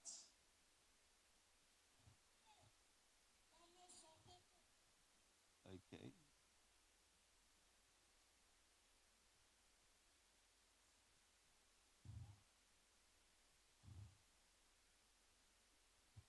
All right. So just before then, this is still part of, when you're filming maybe a wedding as a wedding cinematographer, what you should look out for is not really what others are looking out for. Everybody's enjoying the event, of course. That's what they came for. But at the end of the day, you need to, now what is most trendy is a highlight or a wedding trailer, of course. Yeah. What makes up all of that is your ability to bring in a lot of aspects on this. And just to backtrack to when I said, when you're being contacted, first, this opens up the avenue for consultation and you speaking to your client. And imagine this guy, I've never met him, so it's just that wedding morning we met, and your ability to, blend in easily, just, hi, my name is this, I'm your wedding videographer. Is like, oh, okay. So next thing is, first, you should just look at his kind of person. Once you are able to blend in, there's just a whole lot you can work with. So once we were able to blend in with him, it's like, okay, we'll ask some dramas, and I hope you're cool with that. Just little stuff. We don't want to stress you too much. I know you're already exhausted with your alcohol and stuff. So with that, he was very open to any ideas we were bringing up. So first, this presents you with, a whole creative space to, work with. Tell him this, tell him that. Don't just allow your client or maybe any other vendor take up that space. You need a little time in all of this to create. So most times you see the makeup artists, after they are done making up, they are always struggling to, it's okay, yeah. Allow everybody take their time, but insist that you need a time of yours. And you must be very strategic about that. If not, you lose out on that opening. Maybe after the makeup artist is done and they are taking all of that uh, photos and stuff, there is somebody trying to, the pastor is waiting, and you're losing out on your own timing. Note, you were paid to do something, and at the end of the day, you'll be asked, what's this? Like, you'll be questioned for the output you're giving. So you need to be able to understand when to communicate with your other vendors that's there. Of course, you have the photographer as well, who also needs his time to create as well. So in all of this, that's where communication really comes in, as it were.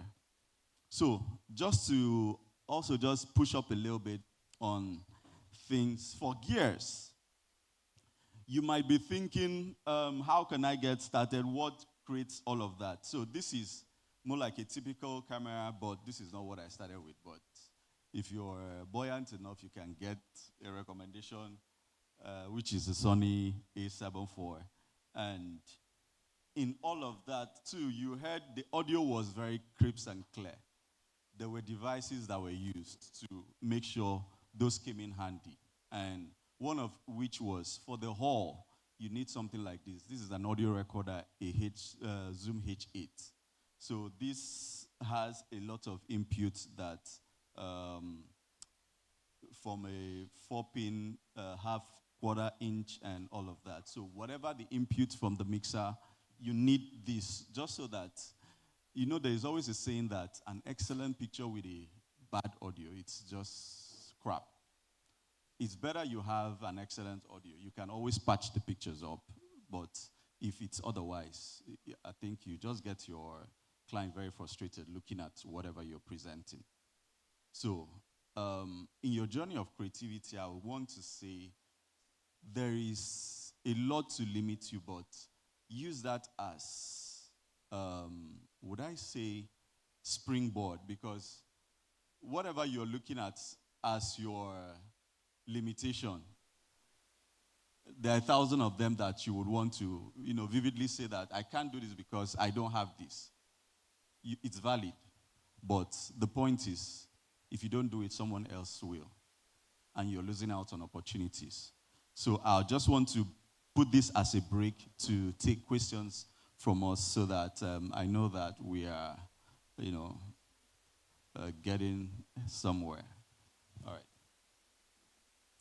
So the floor is open for questions, please. Like before, we take 3 questions. 3 questions. Yep. Lucky 3 people.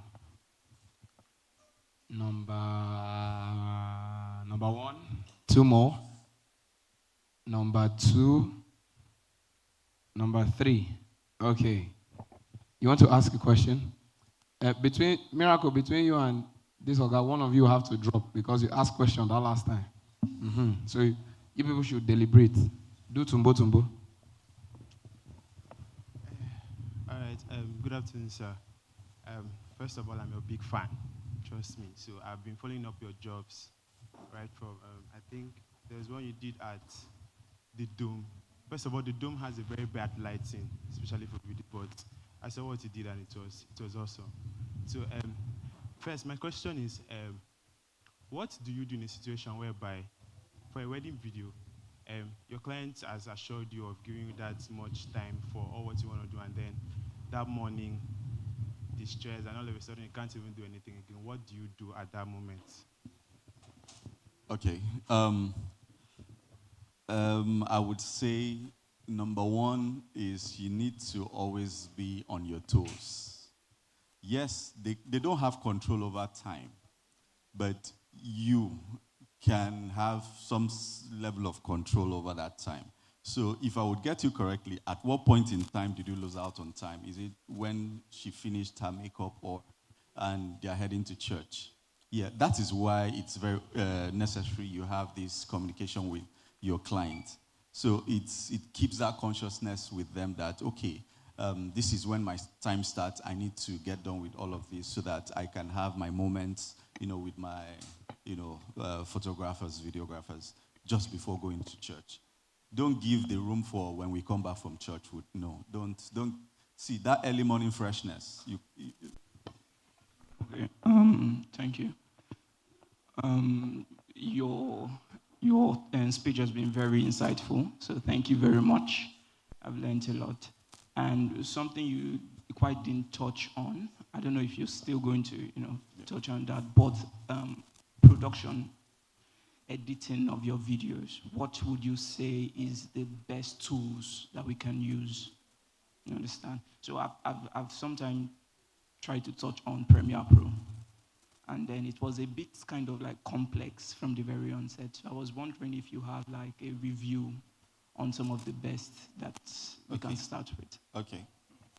Okay, so for post-production tools, Premiere Pro is my go-to tool, and that's basically for weddings, but After Effects and all of that for whatever, but Premiere Pro. Now, I think what you should do is simplify your shoot process to favor your final output. Like, when I used to shoot with Canon 60D back then, I had to tweak my color picture profile to suit more like to mimic an S-Log footage. It gave me that room to, I can control whatever the color, but because I knew at the end of the day, I just need to color grade my entire picture. It's a painstaking process. But as jobs kept influx of jobs, I realized that I don't have time. So The only part that have these log profiles were just the makeup part, just the early startup, more like all that period you're creating, whatever you're creating. But once the event starts, I switch back. There was a profile I had set on the camera that I know that if I'm having a 3 camera, should not color grading anything from afterwards the makeup. They would all have the same look. So it just helps me. So that's for color grading. And editing is just piecing together those things just to, of course, you need to just listen to a lot of music. I don't know how you can train yourself to, but I know these things, I do them by fluke, let me use that word, because I might be driving and I hear a sound. I need to Shazam it immediately and save it. Then later, just listen to it. Or maybe go to another wedding vendor. Just look at, there are a lot of videos they have created. Look for one of the sounds. Go to that same person's playlist online, and you would find other related, sounds that you can use, and it would help you as well. Because the greatest stuff to creating an amazing video is the sound. Yeah, the sound scores. I can almost stay for a whole week looking for the perfect sound. It is that bad. But once you get that perfect sound, under how many, 4 hours, look, the trailer is ready. But getting that perfect sound is war. Yeah, so. Good afternoon, sir. Yeah. So I just have one question. I love what you do, and I just wanted to say, during your creative journey, how were you able to specialize in what you currently do? How were you able to pinpoint that this is what I want to do? I love it, and I want to stay here. Okay. It's very direct. I started as a motion graphics designer, special effects, all of that. It was fun and, all of that. But you need to evolve, however, in the journey. So as time went on, yes, that was more like what we did once in a while. The projects were coming, but while we were waiting for such projects to come, looked at weddings and how can we make weddings just fun? Not just, yes, there was a trend, just cover your wedding, But I just had to sit and say, okay, how can we make this fun that you can watch your wedding over and over and over? Then the online space wasn't really saturated, so it was easy for focus. So we just started. Now the first wedding I ever did this was, it was a free event. And we knew that, the biggest one was Good Luck Jonathan's daughter's wedding. We knew that this wedding is going to be a very big one. We had the skill. When I say we, myself and my team. So we saw that this was going to be a very big opening. And they had other vendors. This is something you've been working on within your space. You've been creating this thing, and this is an opportunity to just show yourself. So you know that thing that you know. So, and you're being now asked, oh boy, come and do something. You're like, don't worry, I'll kill you. So that's the opportunity we saw, and we just applied to the guys that, please, can you add us to your team? Just a pass, give us a pass so we can have access to the State House. We had to fund ourselves, go to Abuja by road. But we just needed an access such that once we are there, kill it. So we went there, did our thing. Every other vendor did theirs. Of course, the entire Nigeria was there. But the guy that did it, he had a company then, that's Edelease. They posted their stuff, but when we posted ours, it went like wildfire, and everybody was like, wow. So our content, 5K views, yes, it's okay. For whatever reason, don't always focus on the metric. Most times, I think creative nowadays, they focus on the numbers, which is okay, but the numbers are not compared to the others, and you feel kind of discouraged. No, I don't think that's a good way to judge your progress, but focus on your consistency. If you're saying that you need to be posting something about this MacBook daily or weekly, just focus on posting. Whoever reads, I don't care. Just keep posting. the right people would find you and give you the right, gig concerning that. And, that's it for me. The journey has always been evolved per time, and for every time, you just need to fine-tune your skills. Yes, now I may not be very, very invested in weddings. I'm invested in, okay, another part of me is, I saw that, for me, I always want the fact that everybody within my space is at par with what is trendy. I saw that people, a lot of creatives, weren't getting access to the right gears, or I'm not rich. I didn't come from a rich background, but there were certain accesses I had. Like, number one, I'm this kind of person that, okay, I want this fan. You sell the fan, but can I pay in bits?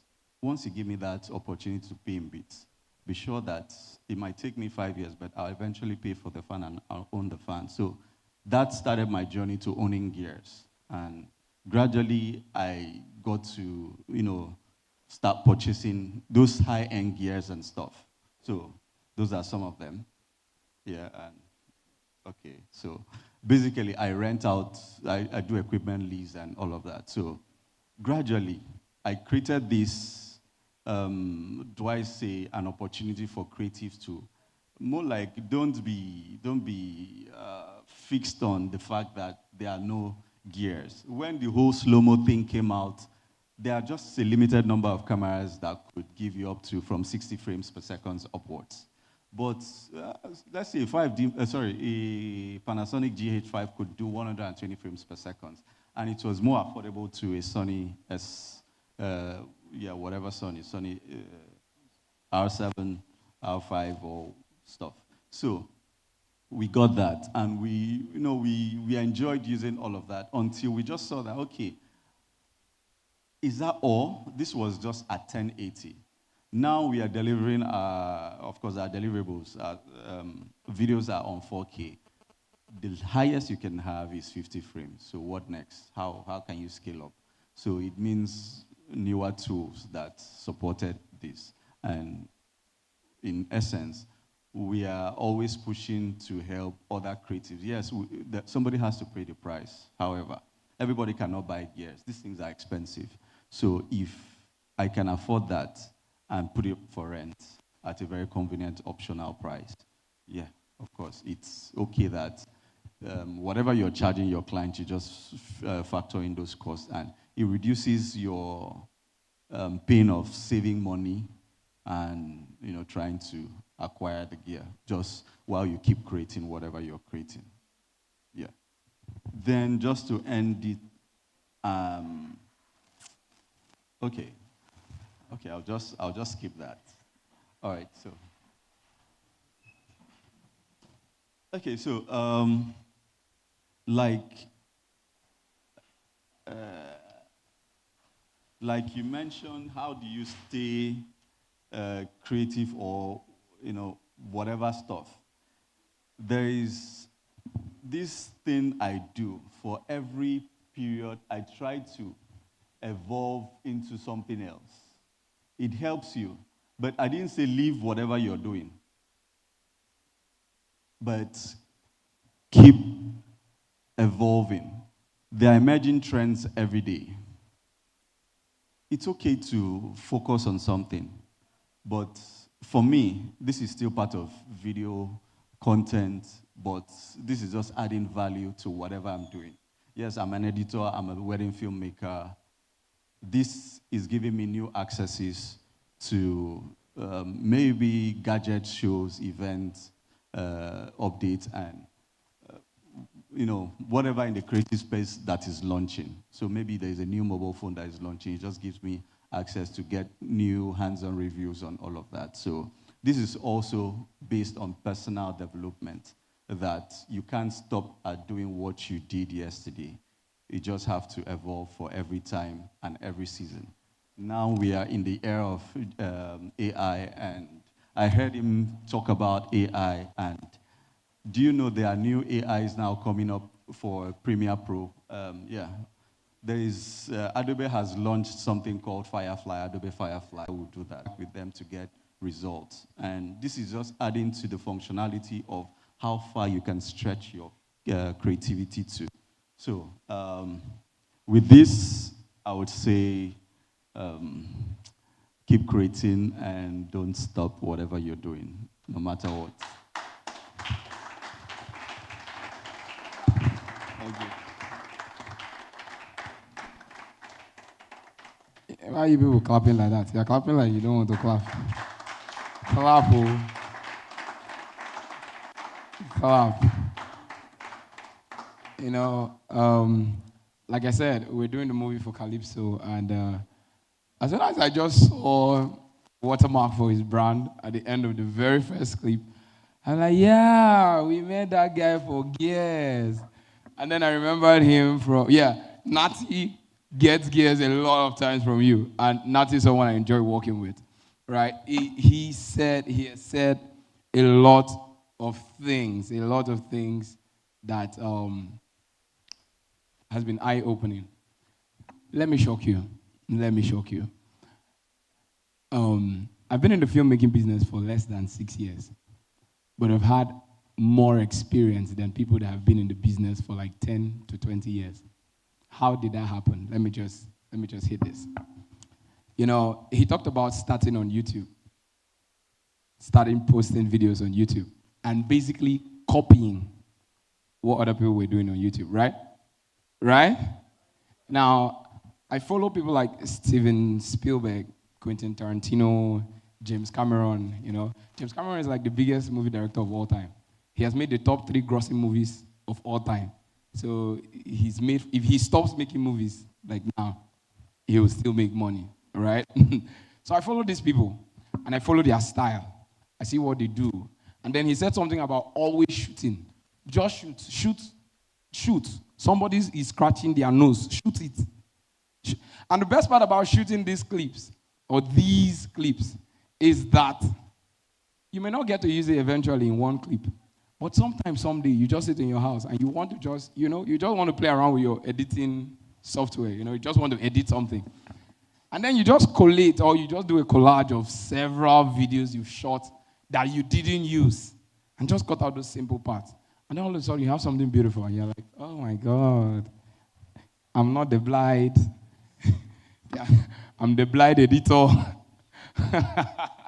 Right, something like that. So YouTube is your friend. YouTube is your friend. Instagram is your friend. TikTok is your friend. Stop going to watch Let Me Sweat, Make Me Stop watching that. Just stop watching it. And go and watch editing tutorials. Like now on Instagram, it's becoming wildfire. Someone will post his entire timeline and explain everything he clicked. All you have to do is go to your own app and click the same thing. You'd have the same effect. It's the truth, right? So there's no need to say, oh, I don't, like my chief was saying editing software. Let me shock you, right? I'm a director. I just started editing. Guess what I edit with? Guess. Rough guess. CapCut for PC. That's what I edit with. And most people don't know, They don't know, because CapCut has some very, very, I will say it's basic, but you will not know. The reason why you will not know is because when you see the final effect, you don't know it's CapCut. But it's basic. You'd be shocked. At how basic it is. When I go to YouTube, I say, how to do, I will now see one 14-year-old boy. I just did this with my CapCut Pro Max, and I'm just showing you, oh my God, I just made a mistake. 14-year-old. And you are here struggling with it, So make YouTube your friend. And another thing, there's something the first speaker said about, making a video and someone just scrolls past it. The problem is that most of your videos, the cover photos you use for the videos are not attractive enough. On YouTube, they call it thumbnails, right? On IG Reels, they call it cover photos. Your cover photo should be something that it should be asking a question. For now, I say, how to make 500K by blinking your eyes. Exactly, it's funny. But guess what? You will want to see. You're like, this guy decreased, so make I just watch and make it. And I don't even watch that thing, but make I just watch her. Before you know, you've given the person 53K views. Another person, like, for instance, who knows Mr. Beast? Mr. Beast, he's the biggest YouTuber on the planet. He started YouTubing when he was 13, right? He has been YouTubing for like 12 years, I think. Now, he's like the richest, you know. His technique is he basically tells you what the video will eventually turn out to be. He says it at the beginning, but you're like, oh yeah, let's see now. And then you eventually watch 15 minutes, and you don't know. You're like, 15 minutes, and it's short too. But there are some people's 15 minutes that's like 2 hours. True of us. Exactly. Exactly. So now, what Mr. Beast does is consistently, over those years, he kept posting. When he had 2 views, 3 views, he kept posting. Another person that I like a lot is Gary V. Gary V started initially talking about wine, just wine. And Gary V says, even if you want to talk about stone, that he believes in his heart that it's not only you that likes stone, like normal stone, that he knows that at least 1 million people in the world would like to hear you talk about stone. But if you keep talking about stone consistently, I tried it. My Instagram account got hacked. I was growing it. It was up to 10K followers. It got hacked. My newest Instagram, for the link, I had 23 followers. And I started doing this vlog. You know, I would just stand there and talk about anything that enters my head. And I was having 100 and something views. I'm like, okay, I have 23 followers, 100 and something views. If it's in Bet Ninja, or if it's in Sporty Bet, and you calculate that profit, or in Forex, you know, so you have 23 followers, but you have 100 and something views. You know, in my head, it was like 2 million. I just kept doing it. I'll have 700 views, 3,000 views from 23 followers. Right now, that account has 208 followers. And I stopped posting. Now, when I post, that account has like 70-something views. What does that tell you? Consistency. Consistency is key in this field if you want to be seen. Because guess what? Other creators know that this is the trick, this is the cuckoo. They will outpost you. If there's someone I know and trust for posting, is here. G-John will post his entire 3,000 pictures from an event. Post it once. The woman that sells Gary in the market, does she walk around with 1 cup of Gary? Even if she doesn't eventually sell out the whole basin, you will go there and the basin is always filled to the brim. Because even you, if you pass that place and you see Gary, you see the basin is just half. Truth of us. Exactly. You know, you will pass. And you want to go where it is full. It's just so you have to always post. So that people know that this content, he plenty there. Right? It's plenty there. Are we done sharing the thing? We're done. For now. Okay, sorry. So YouTube, your video content, YouTube. I was writing while he was saying YouTube, TikTok, Instagram. And yes, like you said, don't miss anything. If you have your phone, even if it's a mobile phone, the safest way to color grade, safest. Nobody will ask you why, that person's nose, why is he looking brownish? The safest way to color grade is what? Who can guess? Who can guess? Who can guess? Who can guess? Black and white. You can never make mistake with black and white. I'm telling you.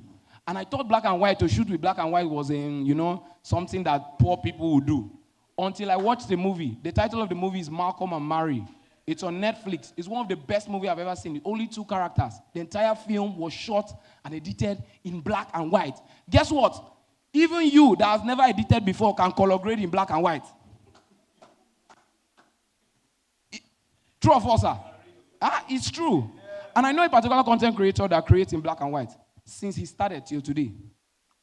So the problem is whether he shot in low light or high light or high life, you will never know.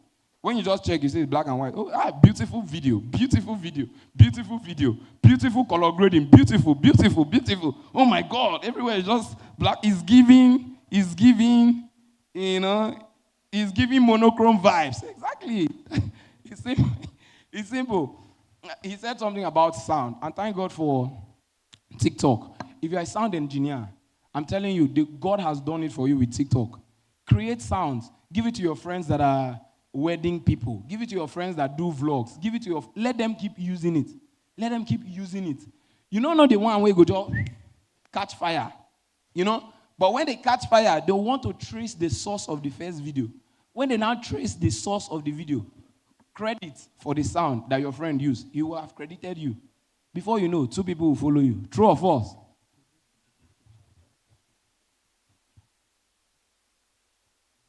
Okay, please, all the facilitators, you kindly step outside for a group picture. Before, okay, here. Okay, here. Before the light goes down, maybe just black and white, right? Safe. I told you, black and white, sharp. To do it now. You see what I told you? They just told me black and white. No need for plenty soft box, no blue magic, red magic, nothing. Just black and white. Bam. You will not even know who is fair. That's the beautiful thing about black and white. Everybody, you can enter if you want your own black and white. It's now or never. The girls, no one's. You come now. Everybody. Before sun, come down, you know. We are losing daylight. I'm talking like we did said. We are losing daylight. Move, move, move. Your own color, your own. Now. We'll go add color to now. We'll put negative. Negative filter. You go invert the color. I beg you, no, please, please. Waiting there at table, we build this building.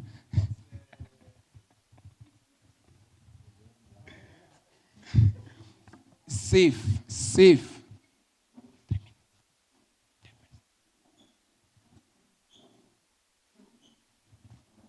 Okay, like, yeah, the sound. And I wrote something here. I said numbers paralyze. Numbers paralyze. He said something about views. That you can make, and it has a lot of views. And then you make something premium. And then it has just 2 views. If your own, my own is not views anymore. I stopped checking views. What I check is insights to the post. Because insights is what basically tells you how far the video has reached. That's what I check. I've made a post before. He had 0 likes. No like, but he had about 400 insights. And I had a job from that post that had no likes. No likes, no comments. But I had a job from it. Someone saw it. Do you understand? So your basis of posting online should not be for likes but if you come, thank God. Amen? All right, so we're moving straight to the next speaker. Oh my God. This speaker starts with a quote. Poetry.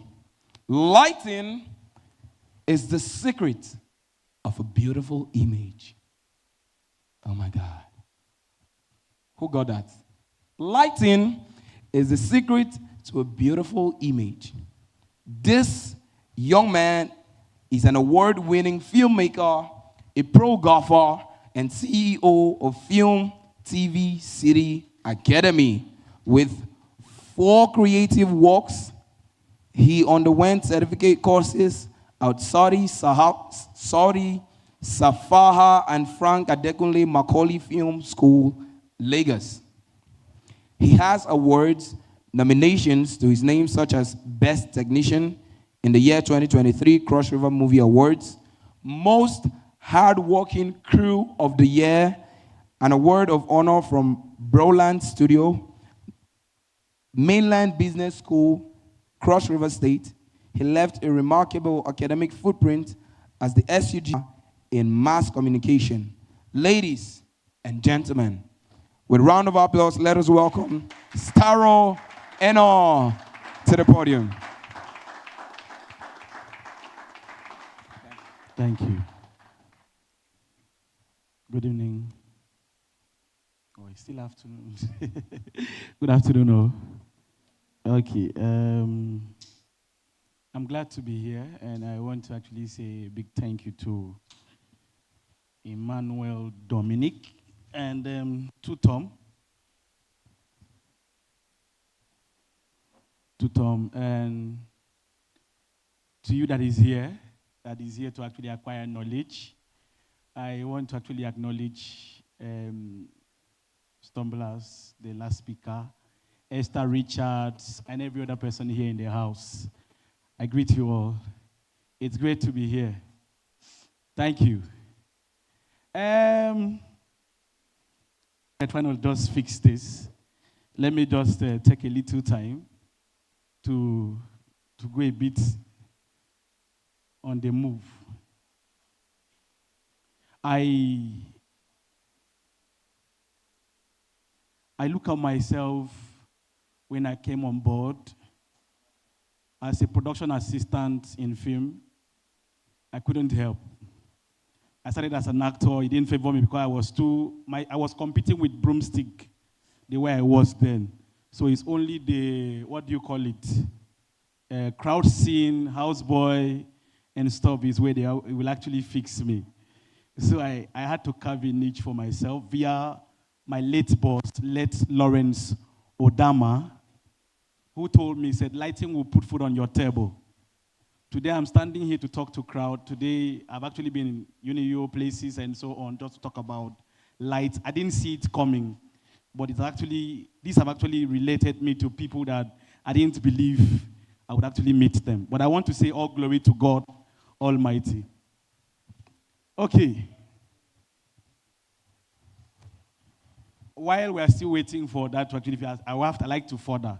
Talking on the theory of light, the ABC of lighting in visual storytelling. Before I further, who has idea about lighting or who is into lighting? Because in lighting there are two ways, or let me say three ways: TV, film, and stage.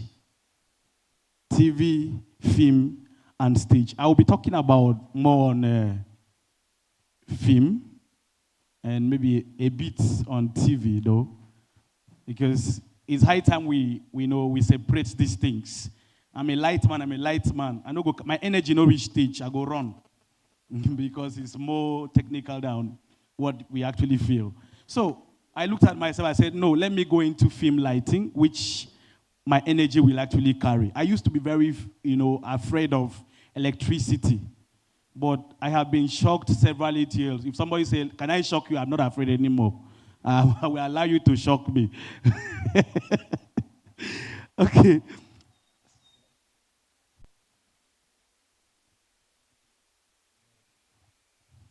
Okay. Let's go now. We're ready to go. Now, one will actually ask, what is lighting?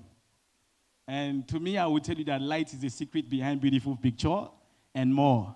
Do you get? Light is the secret behind beautiful picture. You can spend your time looking at yourself without your flash on a normal in the dark. Can you take a picture? The answer is no, right? Now, I want to ask another question before I further more. Who is into lighting here? Who has idea? You are into videography, right? You are into film like a DOP. You are a director. You are a producer. Then this is actually for you. You are an actor. Because sometimes as an actor, too, you have a job to do. Because it's how light can be positioned, and then you also have to act alongside. Why? Because if I stand here now, I may be masking someone because of my shadow. Because light is from this side, right? So I have to act, either take a slide left or right, just not to mask, my shadow not to mask the person. Okay, so let's move on. Light can be very scary and boring. Yes, very, very. It can be very scary and very boring. People are scared about being shocked and stuff, and though, you need more than passion to make it work. And that's the truth, because it's boring, it's scary. And then, so light is the secret behind beautiful image. Whether picture, it could be still, so you can spend your time looking at that. Lighting is helpless in an empty space. Imagine lighting up to shoot, and there is no backdrop, what do you call, wall breaker, no frames, no chair. The place is just empty. So if you put up light in such a place, it's useless. No haze machine, it is useless. Do you get? So for you to actually get it right, there are certain things, maybe flowers and stuff, the background must actually come out well. So it's helpless in an empty space. When the light is right, your subject will be excited to do anything. Okay? And always try to tell a story, it lights before the camera captures it. You have to light up first before camera comes up. When there is, assume the whole light is shut down, cameras are actually useless. Am I right? So that's how powerful this is. And who is handling your camera matters a lot when you're into lighting. Who handles your camera? Because you can actually have very beautiful lighting, and somebody who is handling your camera mess it up via setting. His Kelvin could actually be something else, and the rest. So you need somebody who understands the camera and knows lighting. Before you go into camera itself, you know what? You need to know lighting. Before you go into lighting too, you need to know camera. Because sometimes you get somebody who knows how to light, but you get somebody who doesn't know how to handle camera. You get somebody who knows how to handle camera, and you get somebody who doesn't know how to light. So you need these two persons. Either one person must burn for the other, or this must burn.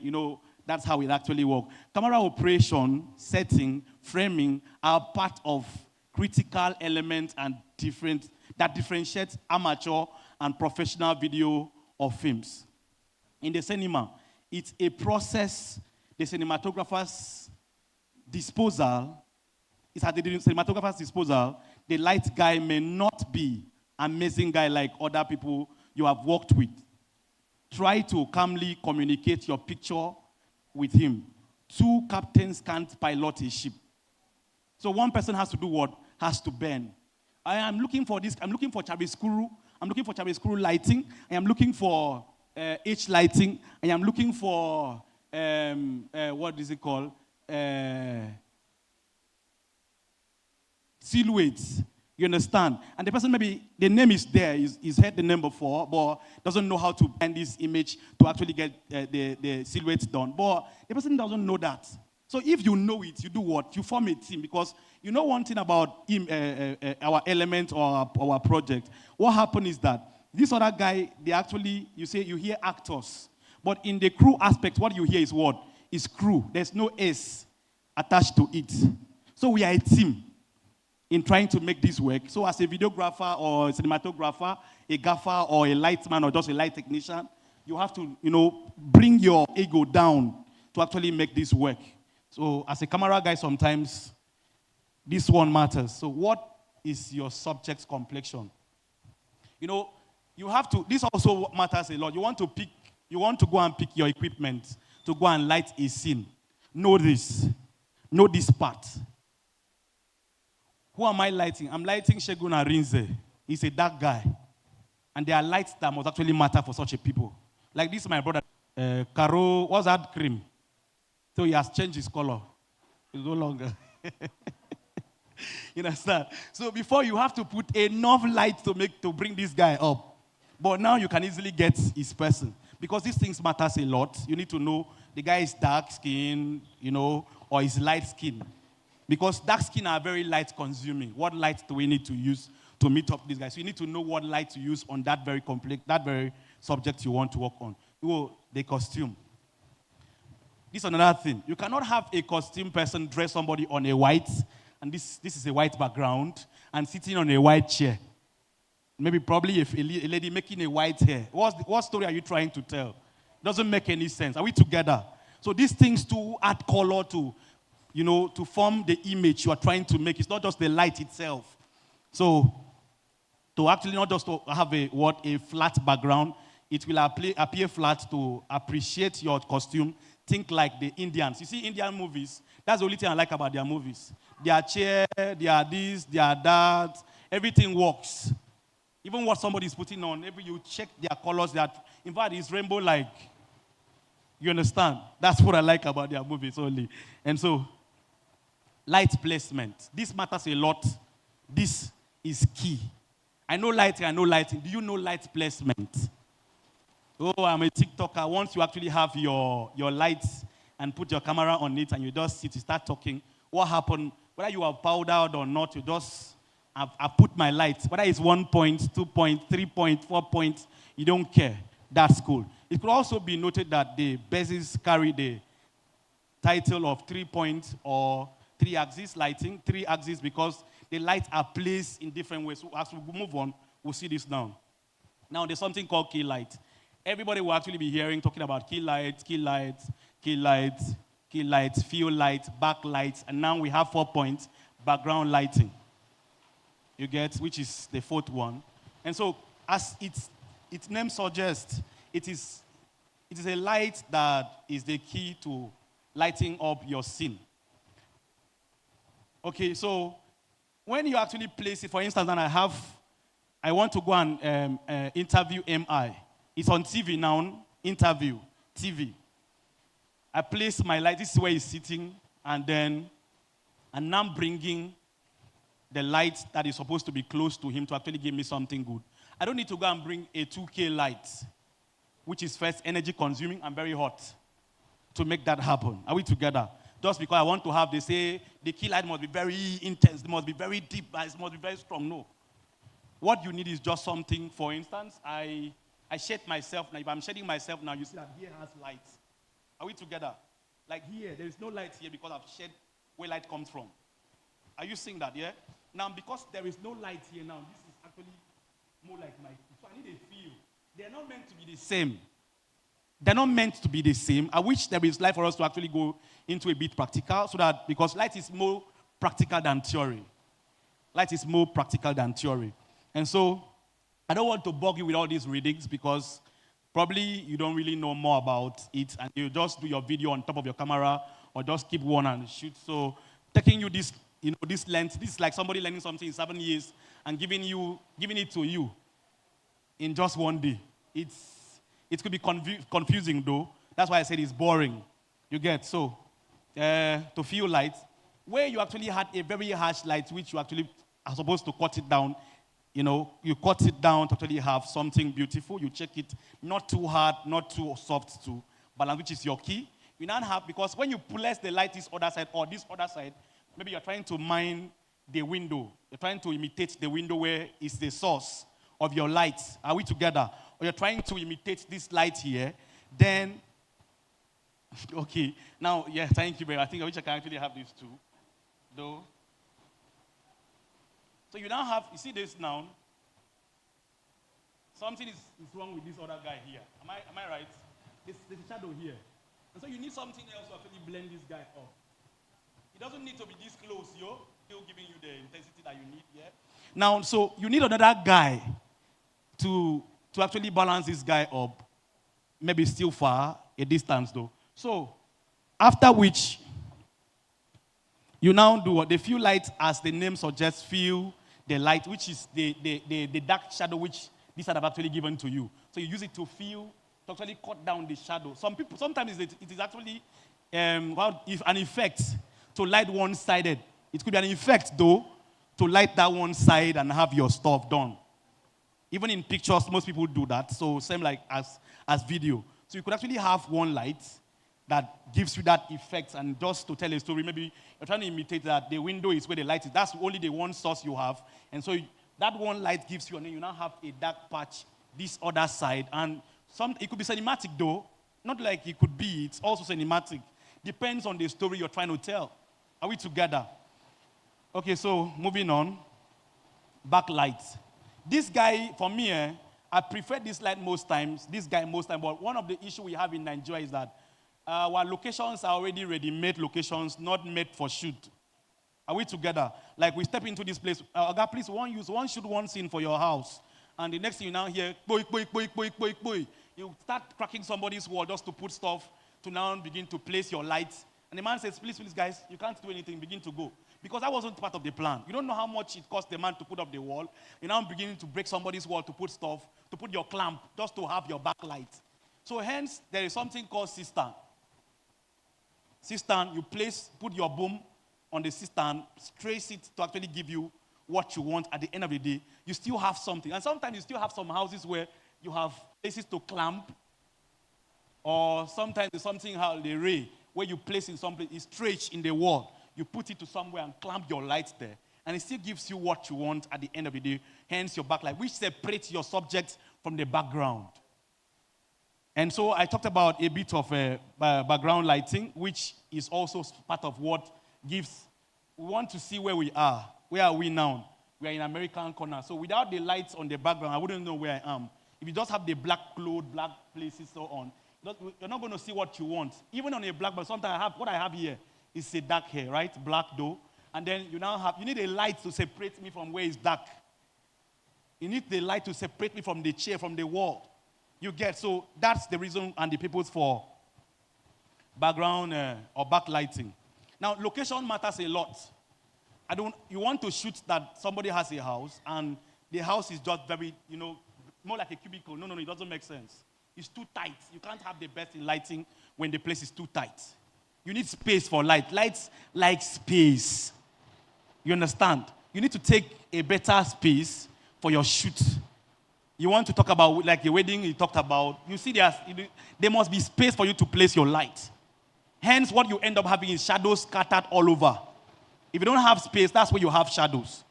Imagine where he is and we now pour light on him. Now, because he's closer to the wall, what will happen? That light will cast shadow.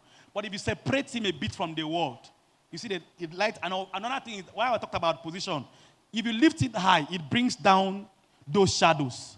If you put it down, it casts the shadow. So the higher the light, the lower the shadow. Are we together? The higher the light, the lower the shadow. So the location too has a role to play when it has to do with lighting. Now, gels. Like, if you give me 30 minutes here in this place, now I could change the color of this very place with the gels I have in my bag. I'll just gel it and it will not just be white. I could warm it up with, a gel. I could actually make it reddish. I could actually make it greeny, depending on what I want. You get, it could be pinkish or thereabout. Anything I want to change here, like now, here. So this city is a color temperature. So you could actually have color temperature orange. It could be blue. It could be green. It could be pink. So those are the names, like gels. You could actually still call it diffuser. You could still call it in that. So it's a go for film. You want to make it cinematic, even in your own wedding shoots or thereabout. Like what you have here. I didn't of this guy. Now, it's another one that you could actually have that is, you see, is white now. Are we together? Now, there are some that you could actually, they still have something like this, but it's blue. That's at the end of the day, you now have something very good coming out. So, moving on, lights plot. This is where the whole thing is. Light plot. This takes us to 1, 2, 3, or 4-point lighting. You understand? Now, it has a lot to do. I want to actually shoot a love scene, and I'm trying to plot. I should be able to, I'm just trying to give myself something that makes unique. What gel do I use to make this work for me? I can't be telling a story of love and I'm putting red gel. Are we together? I want to talk about a love story and I'm putting red gel up. Does it make sense? I want to plot it to make it unique on camera. Red is, on a normal day, what? Danger, right? That's why most times you see in those, what is it called? What is this set of movie that actually is scary though? What's the name? What's horror? Yeah. Most times you see what you see is word red, right? That's to tell the story that something is coming, something dangerous is around or is coming, right? So you have to actually plot it to actually give you the best to make it look unique at the end of the day. Now, sorry, before we get there. Now, some light equipment that you could actually think. These are very expensive, though. Like, array sky panel is very high. The last time I used that was my Save and Blast. People came in from Germany, and we were supposed to light the team. When I saw light equipment they brought, I was like, wow, they actually have something over here.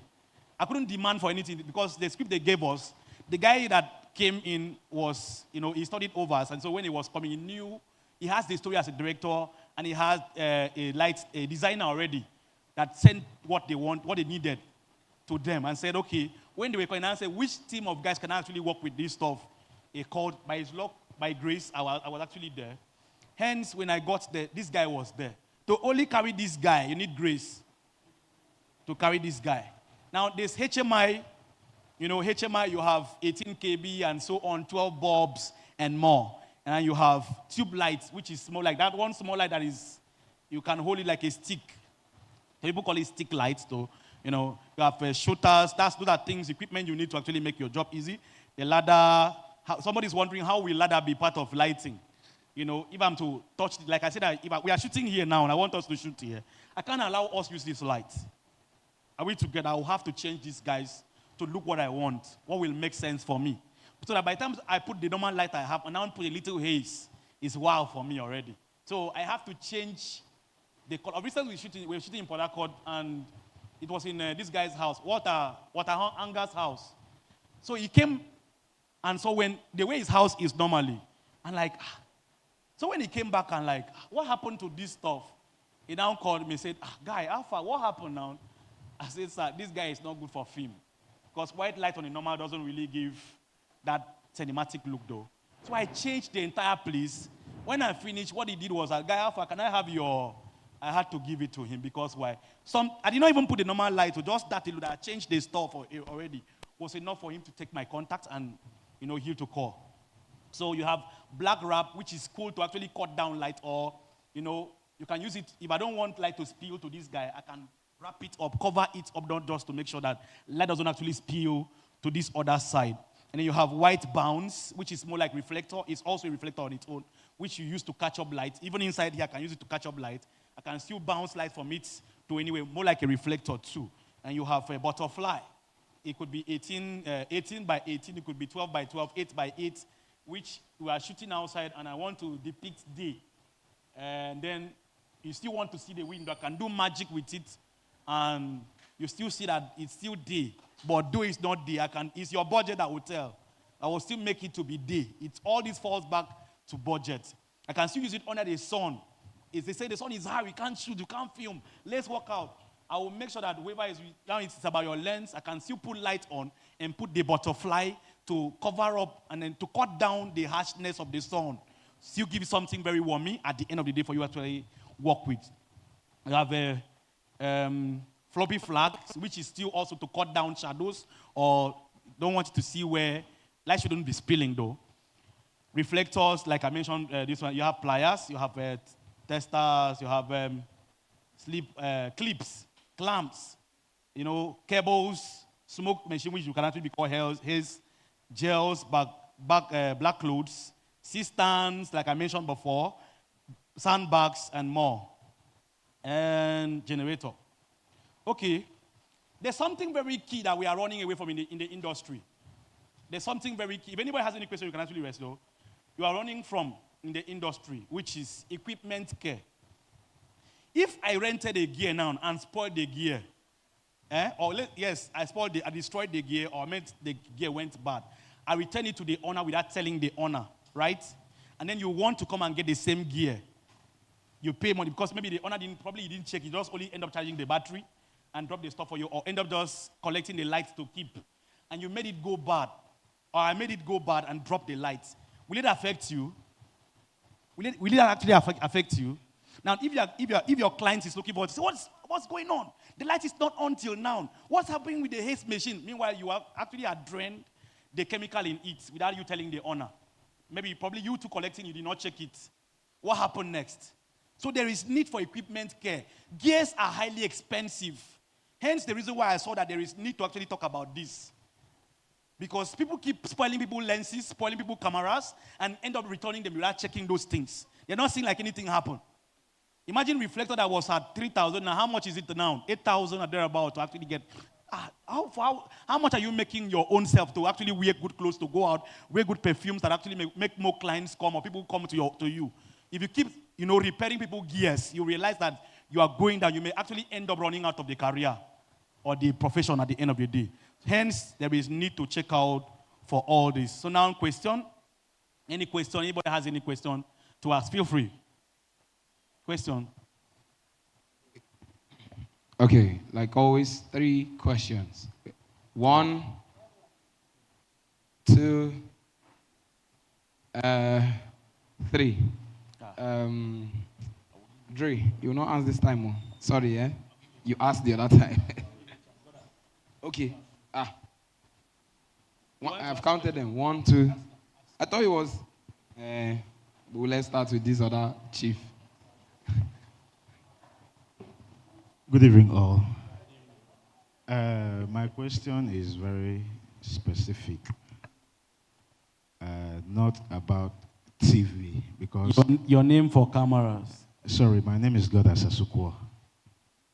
I'm not actually particular about TV, because in TV, somehow it can be controlled. Okay.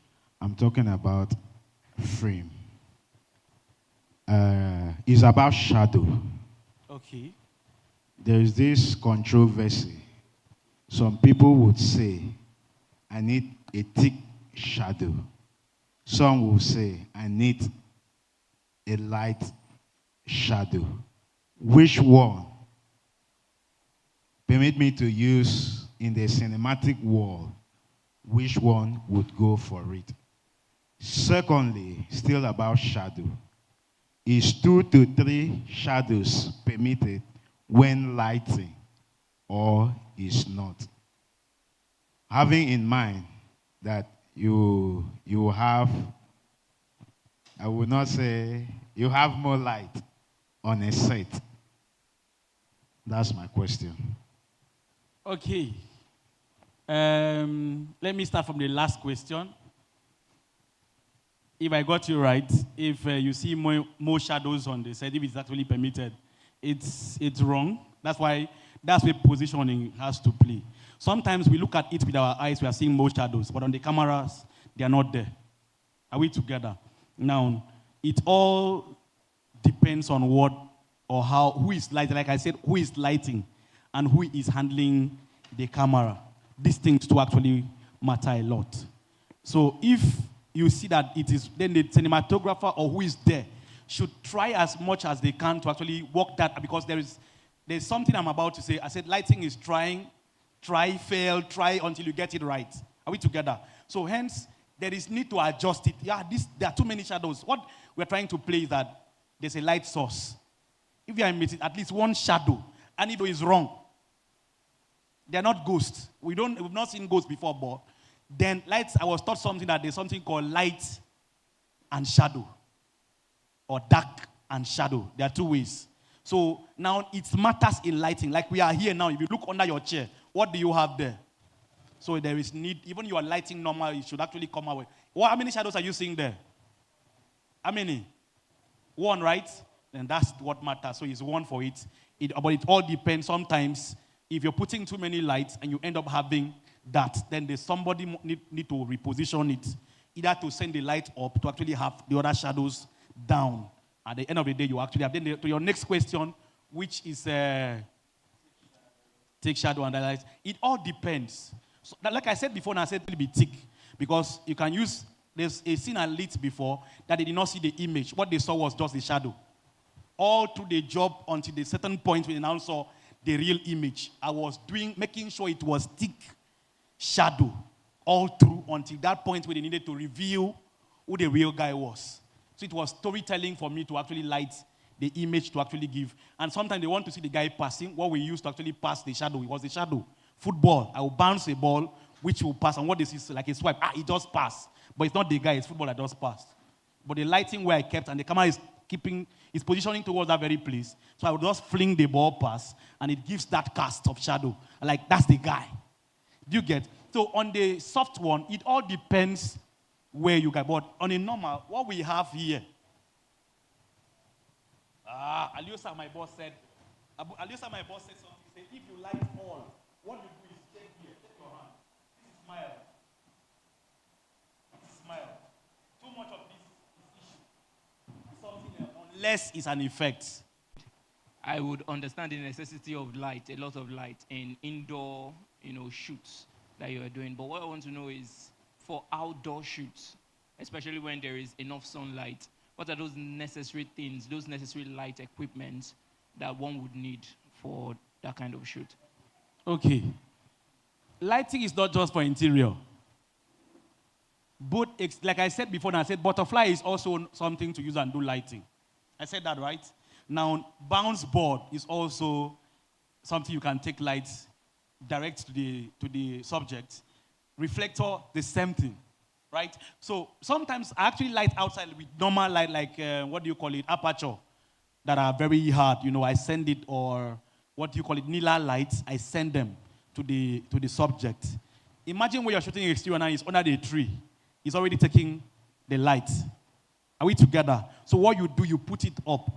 Lighting was useless before now, even for photography, until when iPhone came out, lighting became useless. Are we together? For studio owners, right? Until guys began to invest money into lighting.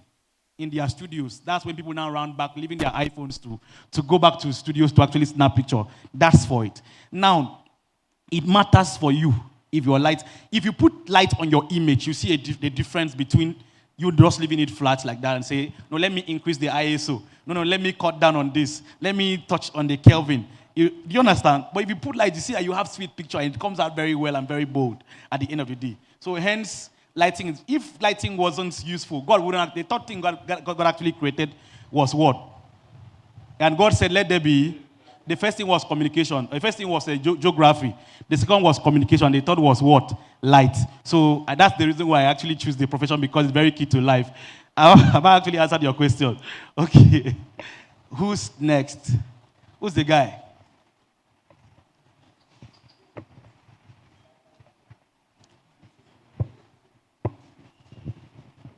Okay, sir. Good evening. Evening. Yeah, my name is Dre. Okay. J. Okay. So Dre or J? Dre. Trey. Yeah. Okay. So my first question is: there's a saying that says there's nothing like too many lights. Is it true?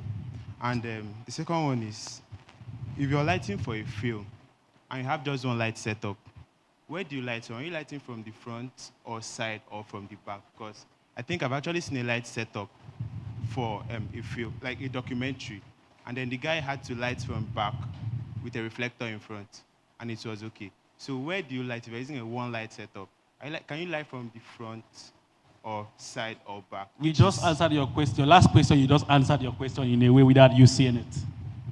Are we together? Now you've gotten the solution without you knowing, because sometimes, another thing you need to, before I answer your question, what you need to know is, another thing is that learn to work with what you have.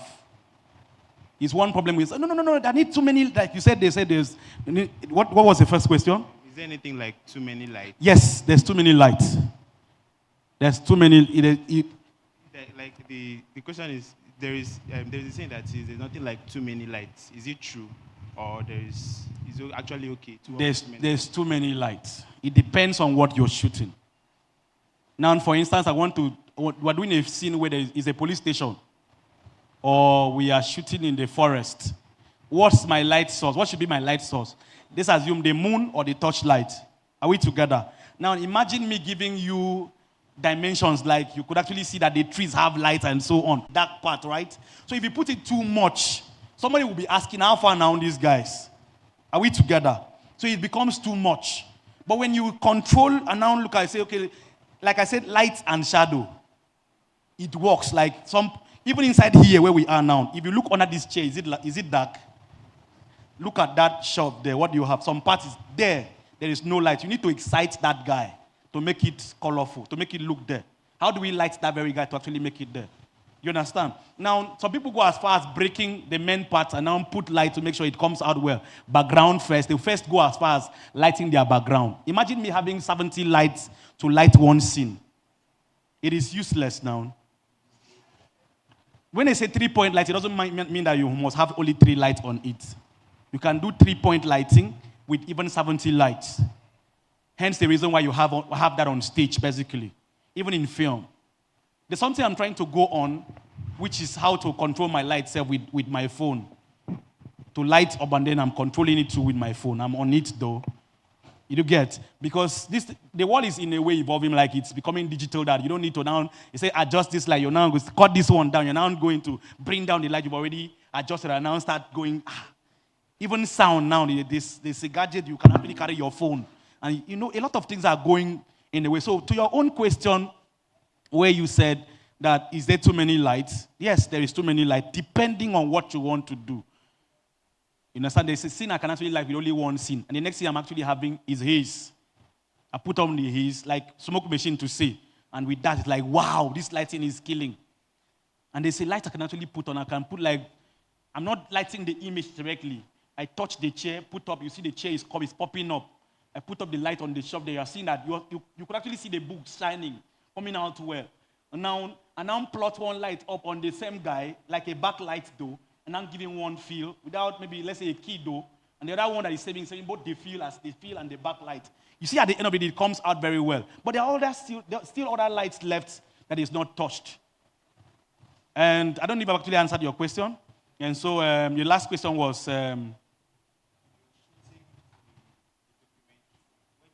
Okay, now, a documentary, it all falls back to what light you have. Documentary, what light do you have? What story are you trying to tell? If you have your lights plenty or enough for you to do what you want to do, your documentary could just be on interview. You're trying to document, it could be just on interview. If it's only on interview or having one person, then having one light, what light should you use? This should be the question. Normal LEDs, because you cannot, before you realize the guy is dripping, he's sweating, you have to now cut and begin to mop the guy. He's not a film person, he's already losing the things he's supposed to say. Are we together? So those things actually matter. So what matters is that you have maybe 2 lights or thereabout that will actually work for you. The way you keep it, it all falls back to positioning. Avoid your shadows. If it's okay for you, fine. But for me, one thing I enjoy doing is my background lighting first before the image. That's the latest me. And no other question, I guess. Allowed. All the other questions answered. Done. Okay, lastly, I'll try. Fail. Try. Try again. Try. Fail, try, till you do what? You get it right. It's about adjusting. You adjust it. You say, no, you adjust. There's something called tilt. Even tilt, and also in lighting, they still pan up, or tilt up, or bounce, and stuff. So there are other things you could actually use. So I will submit here by saying, thank you very much for having me. But don't forget, always go forward, upgrades. I am Star Reno. Thank you, Tom Stu. I'm grateful. Clap, clap, clap, clap, clap.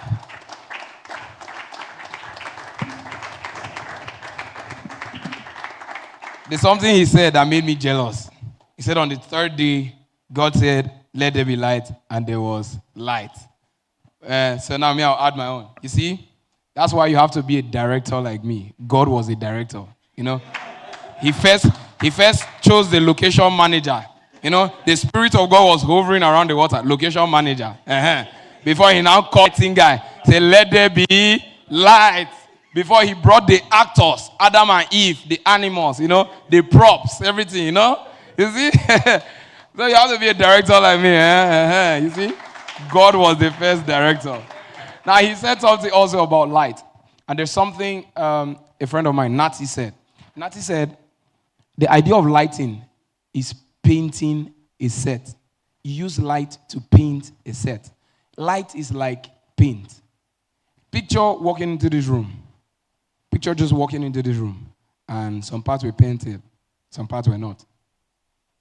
And the parts that were not painted needed to be painted. How would you feel?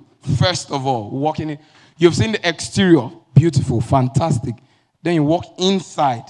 There's ACO. Everything you need is inside, but then the paint is off. Exactly.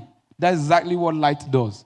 So you walk on set, the camera is great, the camera is excellent, you know, the sound, the actors, fantastic. All the A-list actors in the world, from all Hollywood, Bollywood, Collywood, Nollywood, Gallywood, everybody is there.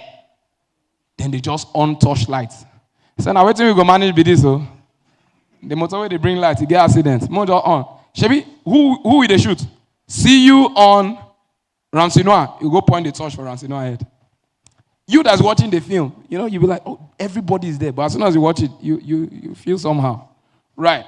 And then there's something he said about where you are lighting. And there's a particular movie. Who saw the movie Jagun Jagun? I'm a very big movie critic. And the reason why I'm a big movie critic is because I believe people should do art for art's sake. Let's leave money. Do art for art's sake. There's a particular scene in the night where they were dancing with the masquerade. And they lit that scene with fluorescent. It was so bright, it felt like it was a traditional marriage that they just did yesterday.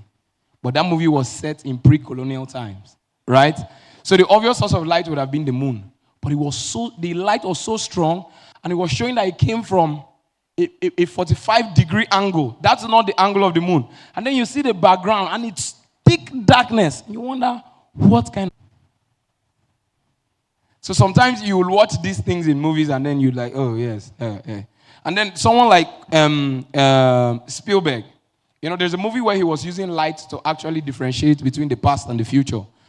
You know, a particular part in the movie when it's in the past, you would see elements of red lighting just in the background. It's a feel. Then when they move into the future, you see elements of blue lighting. So they just tell you that and all of that and all of that. You feel it. You understand? Have you ever watched a horror movie that you saw that was very bright? Everything about the horror movie was bright. Which one? Anyone. It's not because horror movies have dark lighting. You deal with heavy shadows. That's to answer your question about heavy shadows. Then when you watch movies that are romantic and gleeful, they deal with light shadows. You know why? They want to see you happiness. So more bright light gives you more happiness and all of that. Like that. I am a very big theatrical director.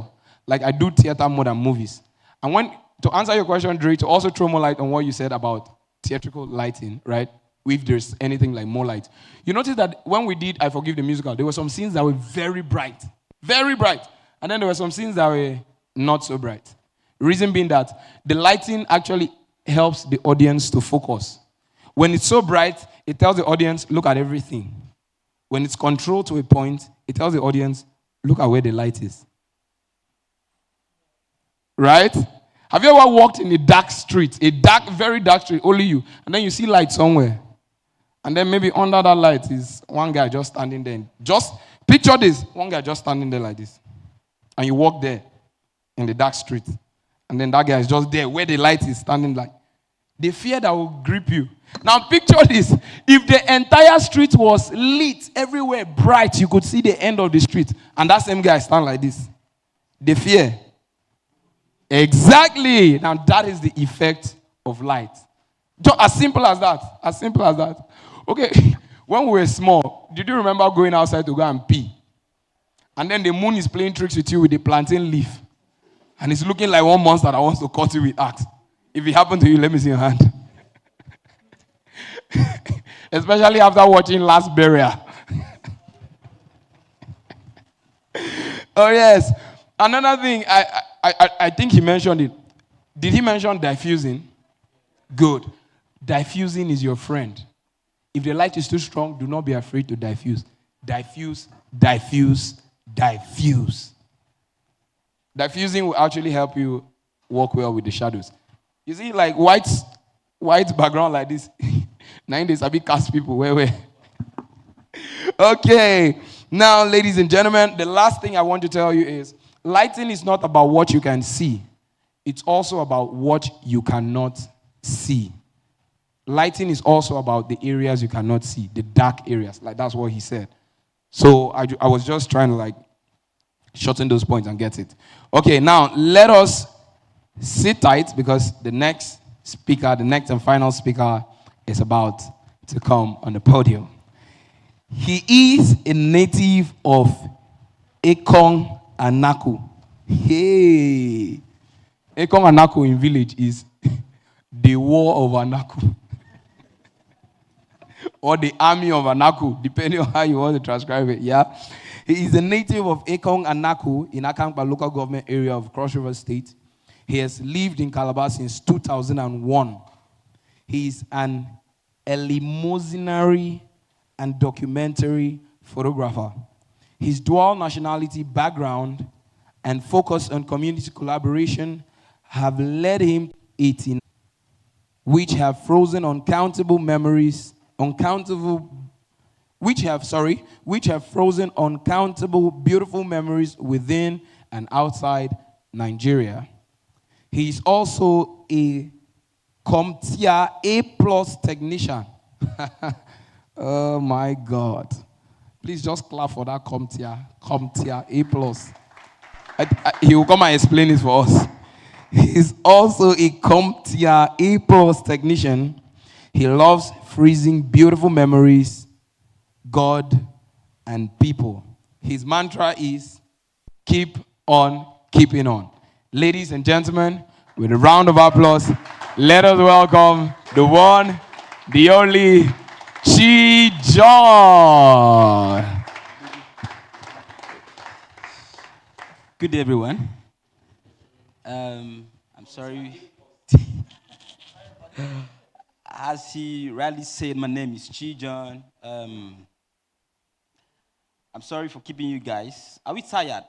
No. Okay, good. And I want to thank each and every one of you for finding time to be here.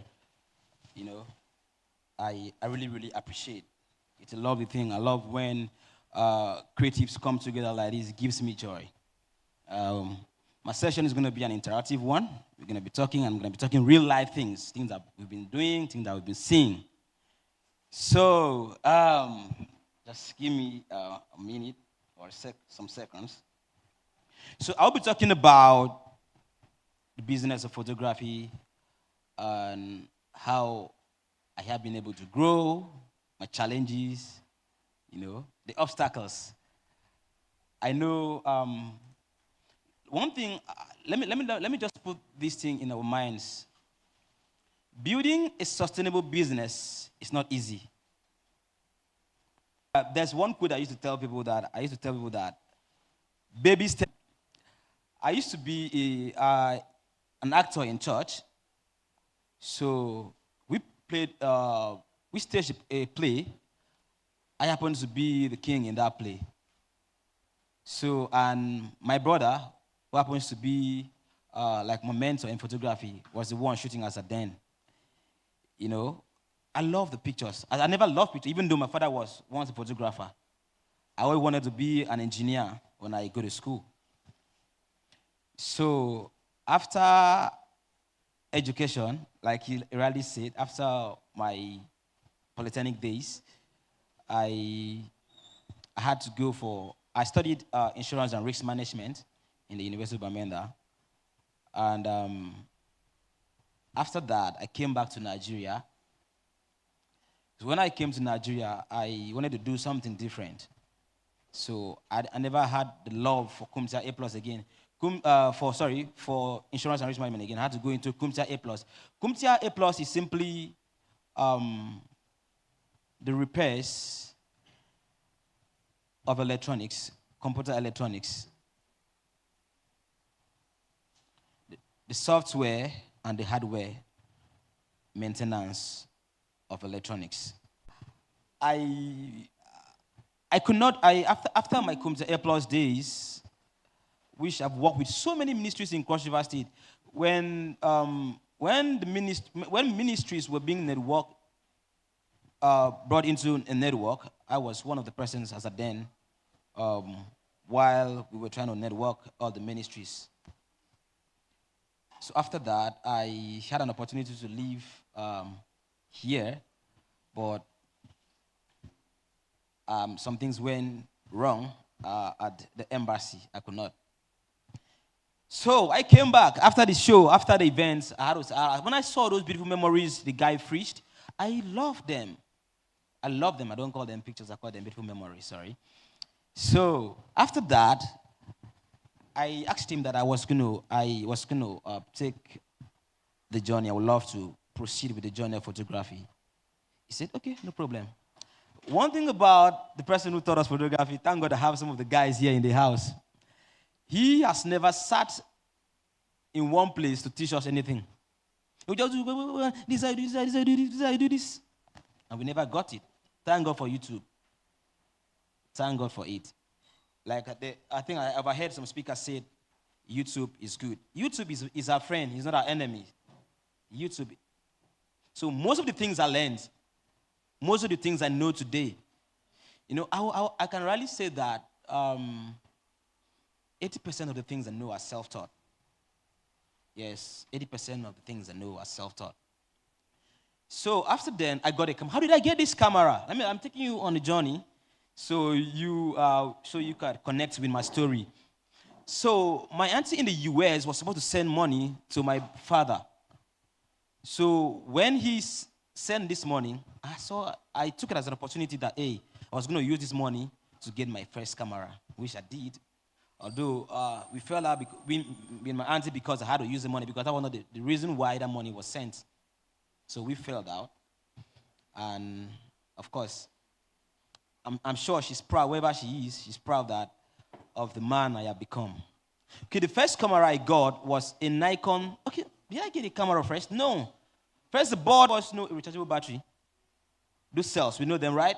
That was the first thing to show that I really wanted to do this. I was obsessed, not just the passion. I was so obsessed with doing things, with being a photographer. I got the battery. I saved up. I got the battery. I used to rent cameras. I started in church. The church made me. So anywhere I go, I always tell people that the church made me. So I got the battery. The second thing I got after my first gig, then they would tell you gig. Now I said I shot a gig for 3,000 naira. And the whole event for 3,000 naira. I rented a camera for about 1,500 naira. That's what yes. I shot a gig for 3,000 naira. That's my first gig. So I bought that. After then, I shot like 2-3 gigs, 4-5. I bought the Sportlight, YN250. Yeah. I bought the Sportlight. I never had a camera. So that was when that money came. So I had my cameras. I've been freezing beautiful memories with that camera. I love them. And the camera is still there, not bad. It's still there, and it's just like, let's call it, I don't want to dash it. I don't want to give you, even when I upgraded. Now, let's go back to the journey of photography.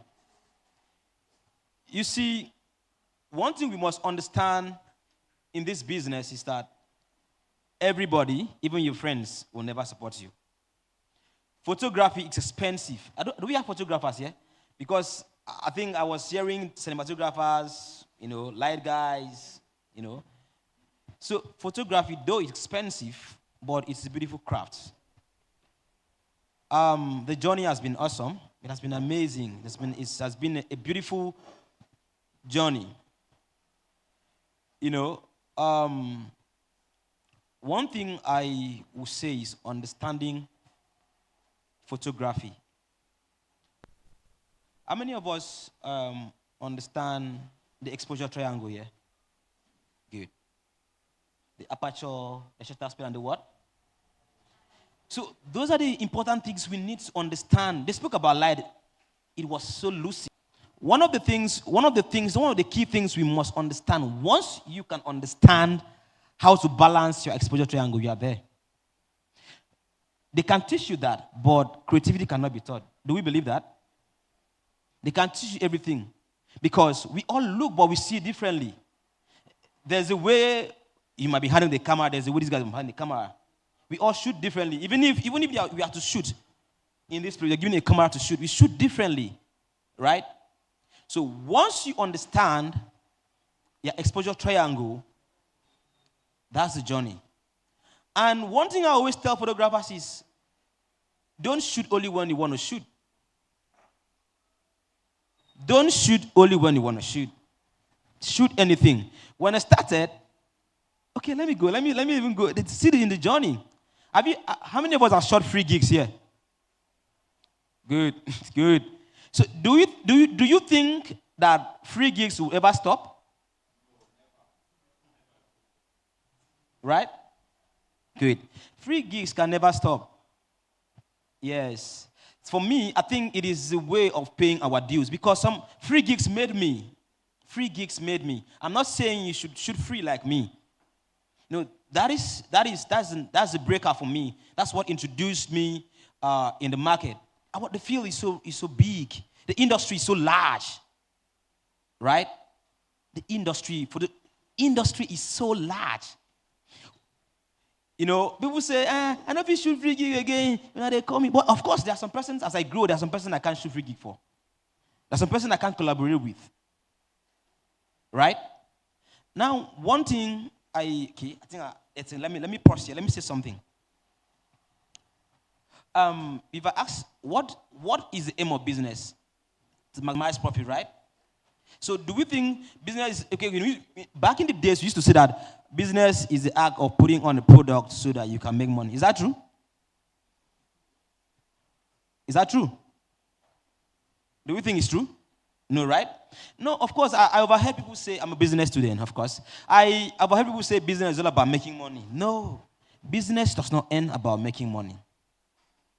So, one of the things that make businesses die is because, one, support. When we don't have strategies, when we don't have an idea about the product we are trying to showcase to the market or bring into the market.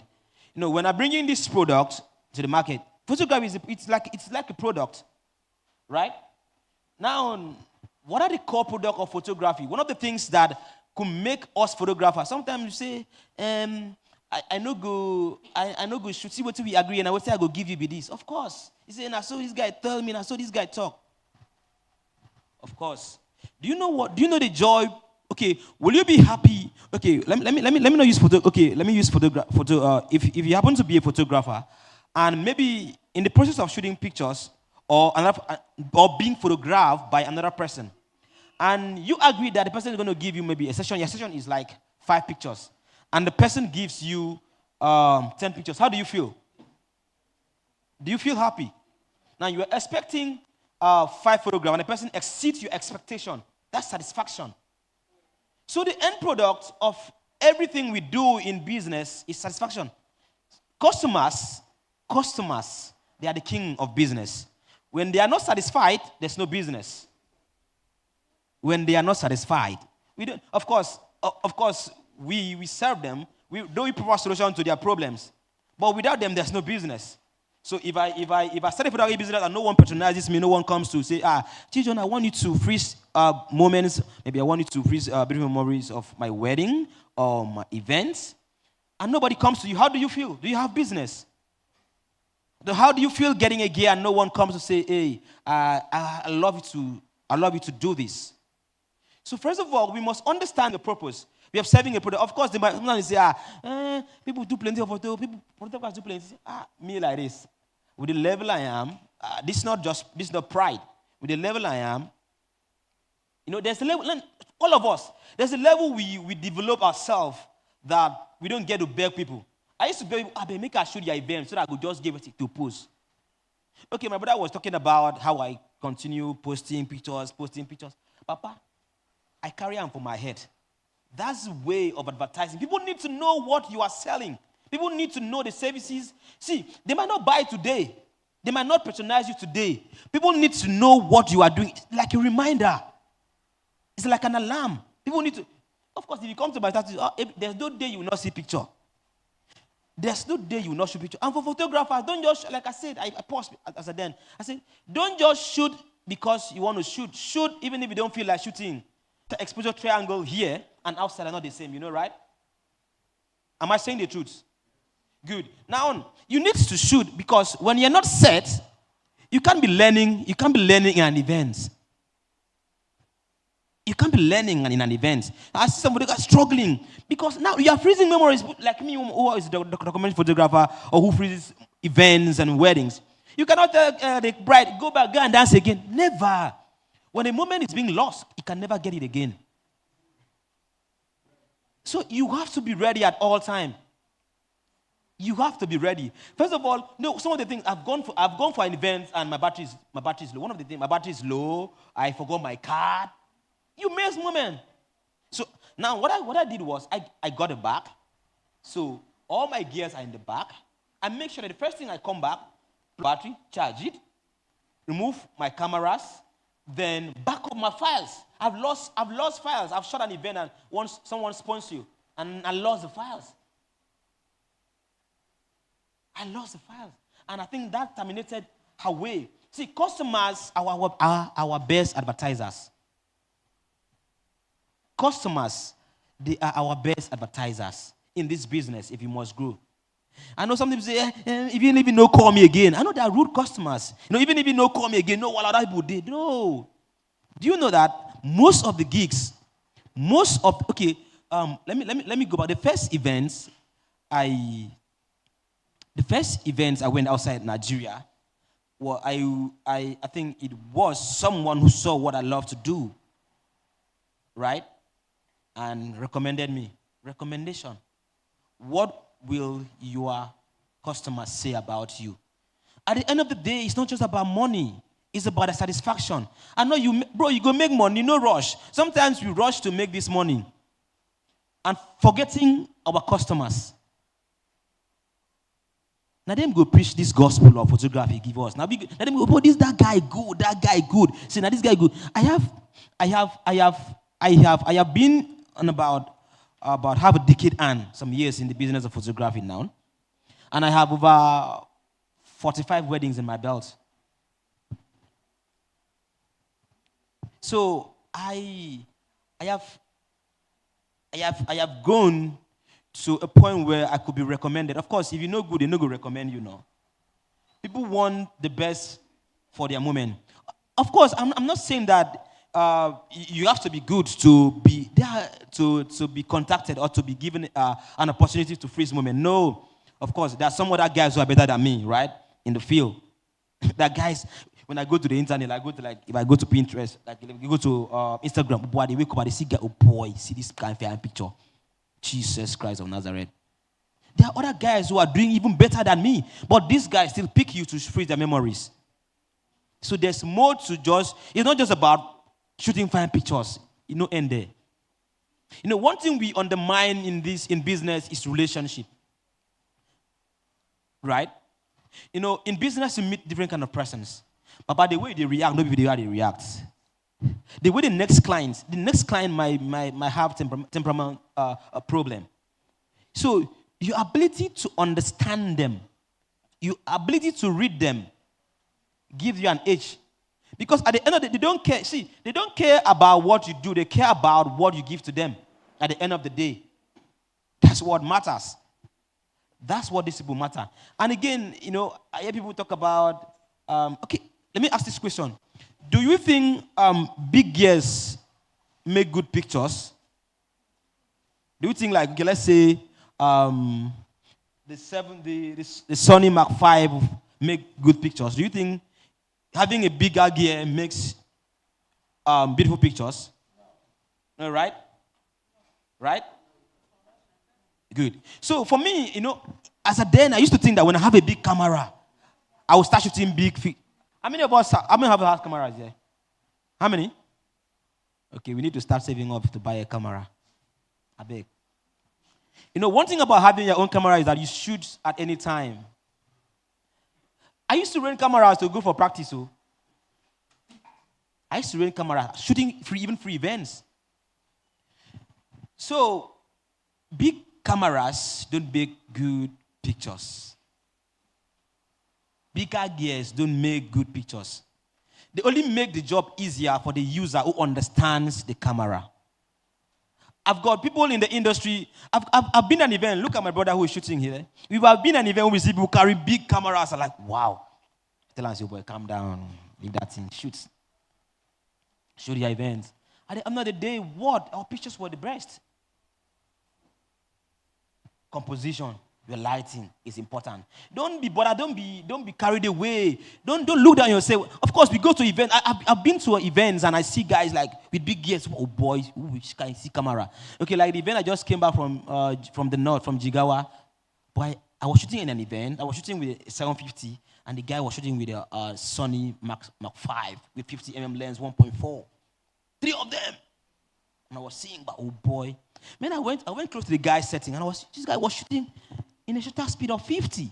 Why? You can see motion, so I know how these dead band they do, Abi. How those dead people, the ghosts, they run. Imagine, guy. So, when you shoot an event, you don't criticize, right? You don't criticize. Even if you want to criticize, constructive criticism is allowed. I used to sit down with my guys. I think I have like 7 or 8 of my guys here in the room that have been working together. I can shout to shoot like this, because I want you to be the best. I want you to get the best. I give people a try because they gave me the space, right? Too. So having big camera does not make, of course, we've agreed on that. Having big camera does not make. Color in photography matters. Your style. I used to say, over the years, I used to hear people say, you have to shoot, you have to have a picture like this, one color. For me, I color grade my pictures to the way I want my viewer, my audience. I want to connect with colors. Pictures about feel and connection. I want anybody looking at the pictures to feel as if the person is there, right? In the moment. You're freezing moment. Like, let the person be there. Okay, like there's a photograph I took of the airport. There's a photo I took of the Mary Slessor. So how do you connect people who are not in this place to be there? How do you connect these people? How can you make these people, oh boy, I saw this place there. It's a story. It's a story. I beg us, let us not sleep. Let us not sleep. Let us not sleep with whatsoever we are doing. And again, photography is so lucrative. How many of us know that? Do we know that it's lucrative? Good. So Sammy, let me. Can we clap for ourselves if I say this? Can we just clap for ourselves? Calabar guys, we good. No worry. We good. We are doing just fine. It's just that people in our community does not appreciate what we do or what we give. Bro, we good. We good. I've short memories. Okay, let me say this first. Your job, this business we're talking on, business of photography, your job will not just pay your bills, but it will also include you in the bills of others. How many of us is photography paying our dues here? Our bills here? How many? Okay, how many of us have started making money in photography? We know they make money, Abby. That's nice. That's so nice. So one thing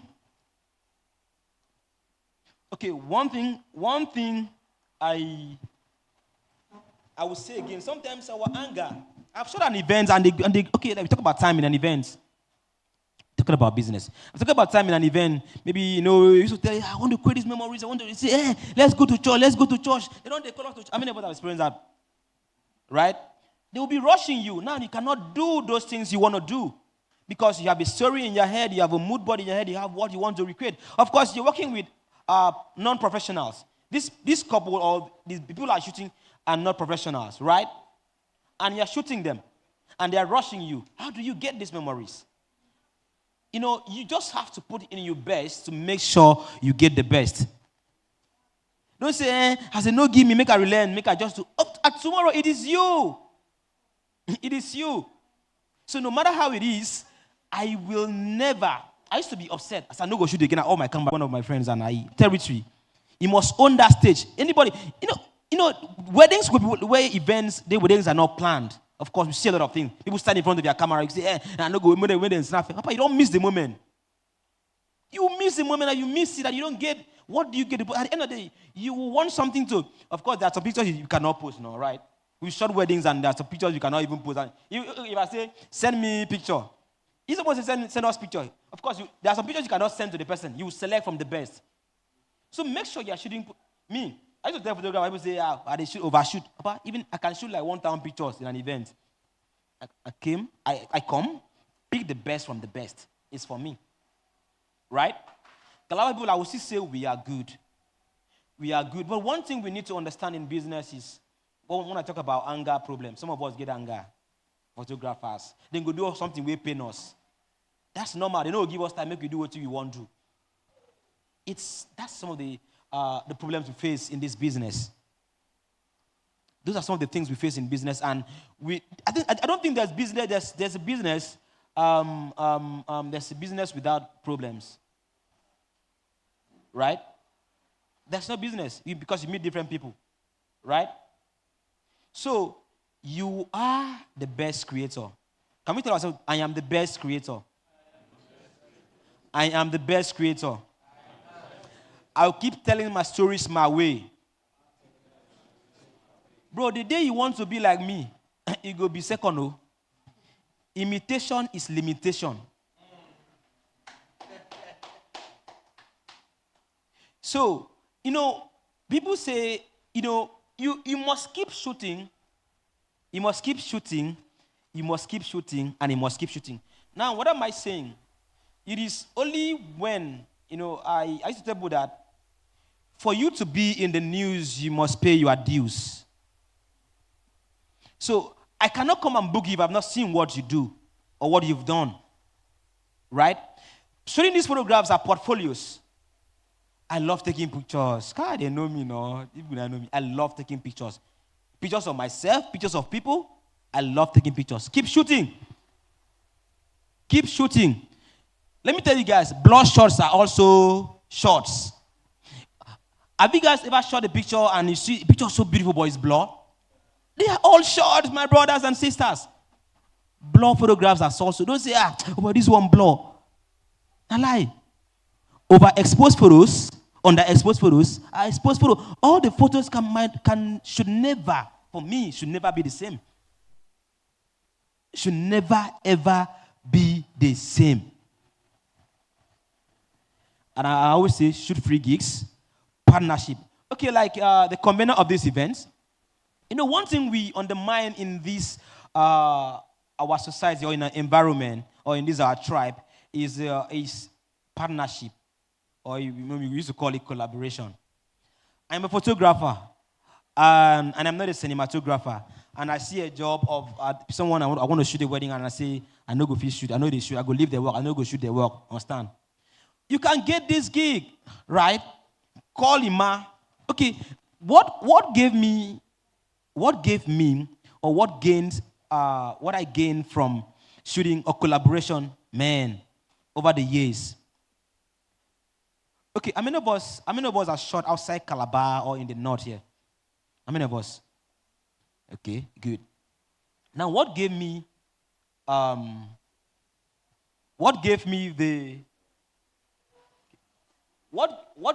the chance or the opportunity to shoot outside Calabar is a job I did with collaboration. I didn't do photos. I don't do videos.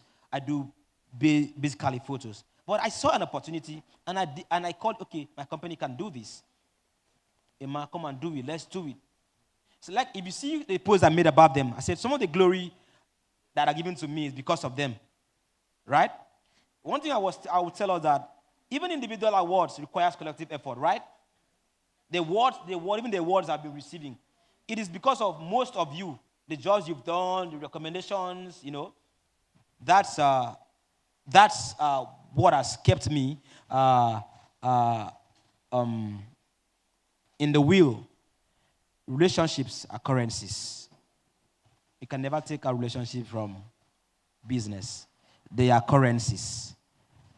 Most of the people I shot events is because of the relationship I have with people. Papa, if you fall out with one client, they fall out with your client, I know you break that line. Do you know that a client might have like 20 persons in them? There's a family I've shot I've been shooting for. I've shooting their family for over 5 years now. Papa, if you block the relationship, you don't go. There's a church I've been shooting, I've shot 6 weddings in that church because of the first person. Do what people like. Papa, if you do what they like, you know the way you relate with themselves. If you do what they like, Papa, you don't get the job. So my time is up. I don't know. So do we have any question? I was not able to. They gave me 45 minutes. I don't think I exceeded 45 minutes. So do we have questions? Do you have questions maybe in the journey, how I got my gear, how I've been able to relate with my customers, how I reconcile when I have problem with my customers? Do we have questions, please?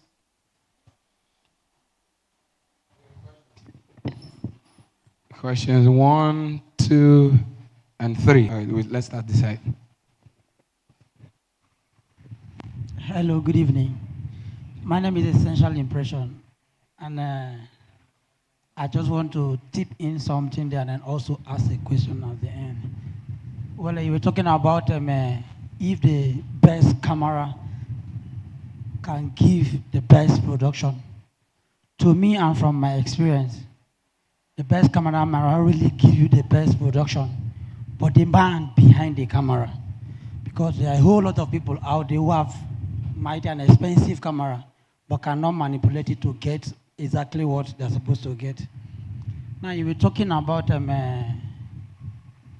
taking free pictures, Some client or customers could be very funny, and also having a good relationship with your clients.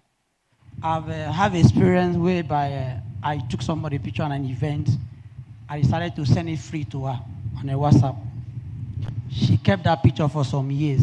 When she wanted to get married, she looked for me because of that particular picture. I know it is not bad to be giving out some footage like that for free, but some client could be very funny. By the time you try to render a little help or assist them in their event, they use that opportunity to bring down your level.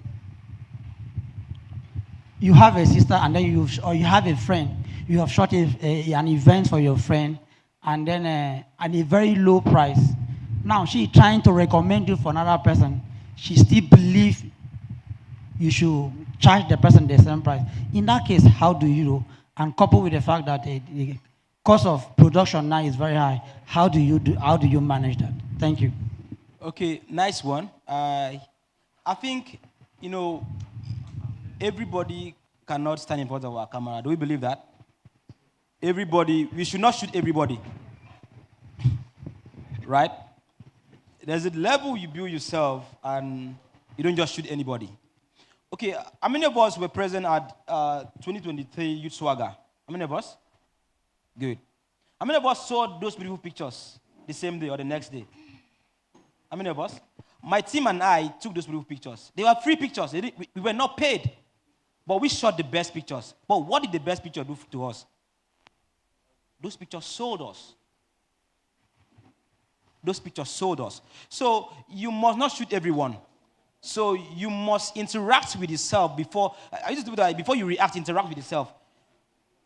This thing I'm doing, is it going to be profitable to me? Of course, this is a business. You don't just shoot any picture. Okay, like the picture I shot of my sister that Sonny reposted. Sonny reposted. Yes, Sonny Nigeria reposted. Do you know what that has done? I was contacted. Those are free pictures. So you don't just have to shoot just anybody. So you must be calculative. You must see beyond just shooting the picture. If not, brother, you'll get wahala. So in the aspect of course, you've got price. I have a price. I don't have to bargain with you. When you come, like Iman, if you call me for a job, I'll just send you my price list. This is what I do. How much is your session? This is what I do. How much do you shoot event? This is how I do. I don't have to talk with you, except you're my friend. Okay, how much? Professionally for me, I don't think it's nice to ask you how much you want to shoot, how much you get. No, I have a limit where I can't go below, right? I'll just send to you, this is what I do. Next question, sorry. Good evening. Good evening. My name is Patricia. So it is often, not very often, but it is almost impossible to run a business without having issues with your clients. Either the fault is yours or theirs. But most often we have to take the fall because they say customers are always right, even when that's not really true. Of course.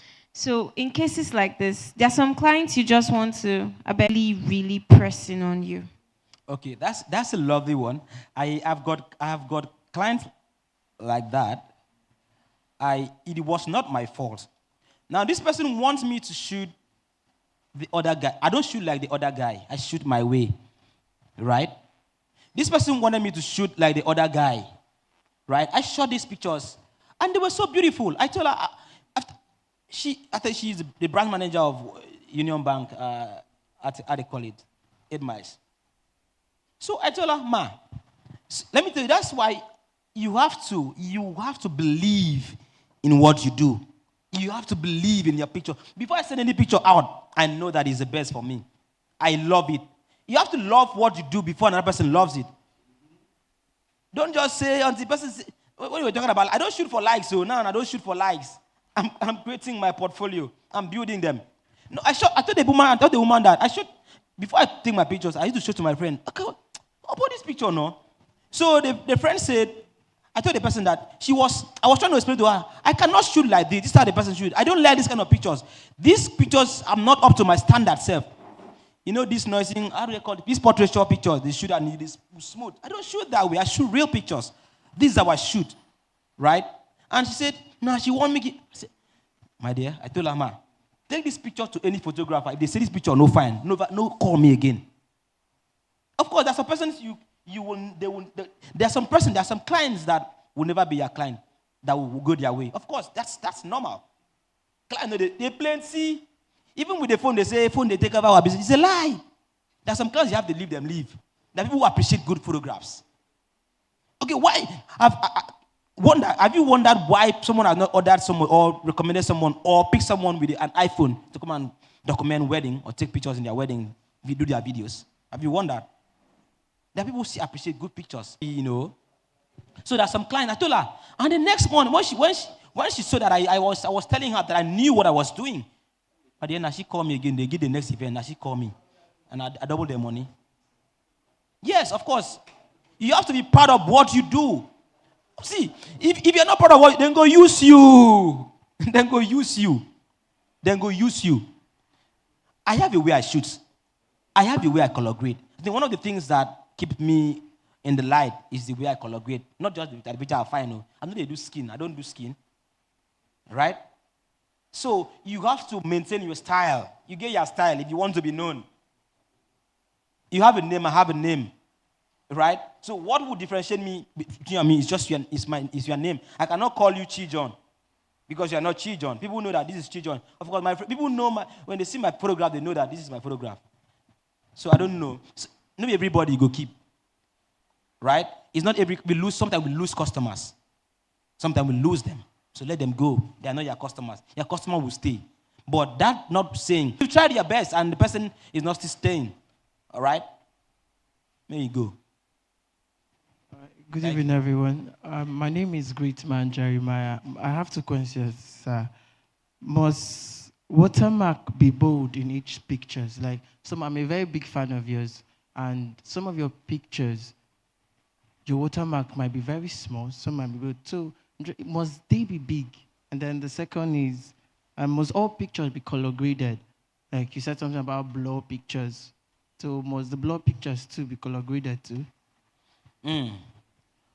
Okay, now, when you talk about, okay, what defines a good picture? Is a good picture a retouched picture? Is a good picture a retouched picture? Good. Okay. For me, I don't think if you look at some of the award-winning photographs, they are not retouched pictures. I don't know, let me see, before I forget, maybe they research or follow people where they are ahead of now. Photographers follow people where they are ahead of now. You keep learning every day. So for me, I believe for some kind of photos, I don't think, picture where they do skin, where they do portrait, where they do skin. You never win award-winning photographer. I'm not seeing that. Good composition. Good composition. Good. Good composition and good understanding of the spiritual triangle in the picture is the best, for me, is what makes the best picture. Okay, going to watermarking. Of course, there are some jobs we do, we don't be part of the job. How many of us do that? We know we go put our watermark. How many of us? Abi? They won't know fine, Abi? We don't go put them or stand. There are some jobs I do and I don't like it. Of course, there are some days we have bad days. I don't like them. I don't go put watermark. I think watermark, it's just a thing of identity, right? To differentiate who took this photograph, right? My conflict with the subjects.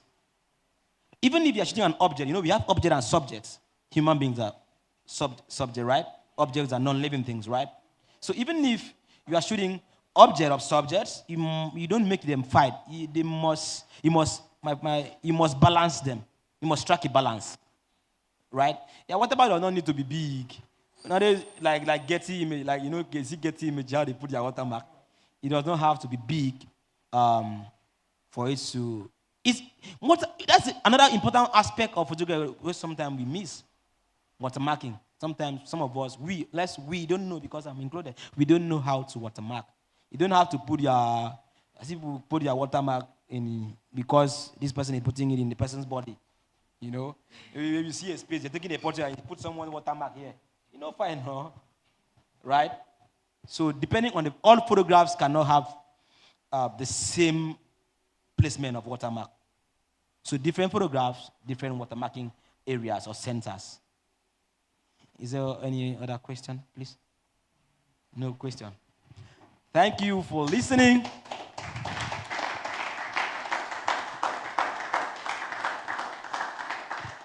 Thank you for listening, and I would love us to, just give me 1 minute, please.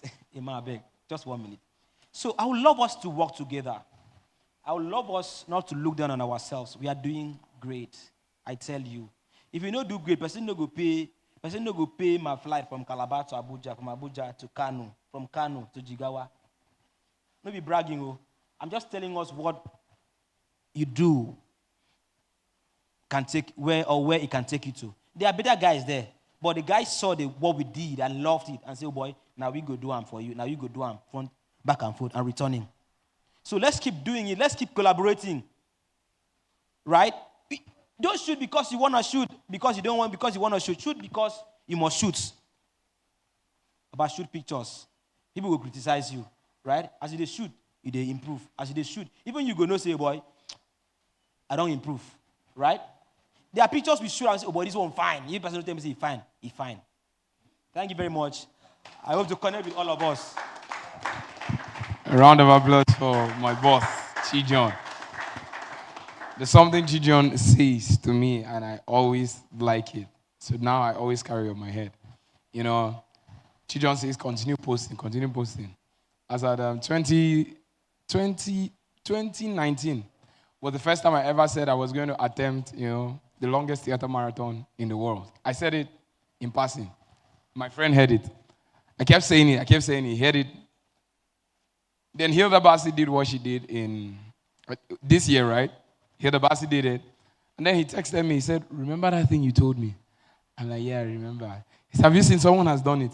I'm like, yes. But it's cooking. It's not marathon. He said, but they have done it. What's happening to you? I told him, you know what? We'll do it next year. And then this year we started rehearsals. And by 27th September 2024, we'll be attempting the longest theater marathon by a team for 6 days. We'll be on stage acting. Like, yeah. So now, I'm posting it every day. Now, I'm doing it like breakfast. 1 in the morning, 1 in the night. 1 in the morning, 1 in the night. I will go and check Chi John's post. He has posted picture. It's time to post flyer. Flyer. I'll check tomorrow. New picture. Time to post flyer. Flyer. So, now me and Nana, they do the one picture, one flyer, one picture, one flyer. So, we'll keep going. Now, he said something about always having your customers. Not all customers are for you. It's the truth. When I started writing script, right, I decided I was not going to write some certain type of script. And because of that, I don't write scripts for Nigerians. I don't write scripts for Nigerians, especially people in Asaba. Although they are the ones that pay the most. They pay a lot of money, but I don't write scripts for them. Reason being that they do not appreciate the art for the essence of the art. They appreciate the art for the money they can get out of the art. And that's an insult to creativity, right? It's an insult. Like what he said about composition, right? The client doesn't understand what composition is, but he knows what it is. So he charges you money based on what he perceives the art to be. And let's be honest. We can't exactly put a price tag on art. And the reason why we charge the money we charge is based on perception. It is why my mentor, the person that taught me script writing, I charge way more than he does. I'm saying times 3 of what he charges, right? I wrote a 1-minute ad for a particular agency. They are into sea traveling and all. A 1-minute ad. I wrote it for 50,000. That's something he writes for 30,000. And so this year I wrote another ad for the same company and I wrote it for 70,000. Nothing has changed. Is it not the same pen I'm using? Is it not? But the price has increased. So art is just a thing of perception. Another thing, if you don't think you're worth it, they won't pay you the amount. If you don't think you're worth 50,000, they will give you 5,000. I'm telling you, and you will collect in your face, but you will collect it. You will collect and you will do it. And guess what? You will shoot that work and they will not give you food. They say you can't complain. They never give me rice. My friend, go and snap that picture. What does it mean? Did I pay you money to come and eat rice? Get out of this place. Look at this boy, yo. This boy that I paid 5,000. And then you still come back. You squeeze your face, you go back. You say, God, my village people fall down and die. Nah, lie.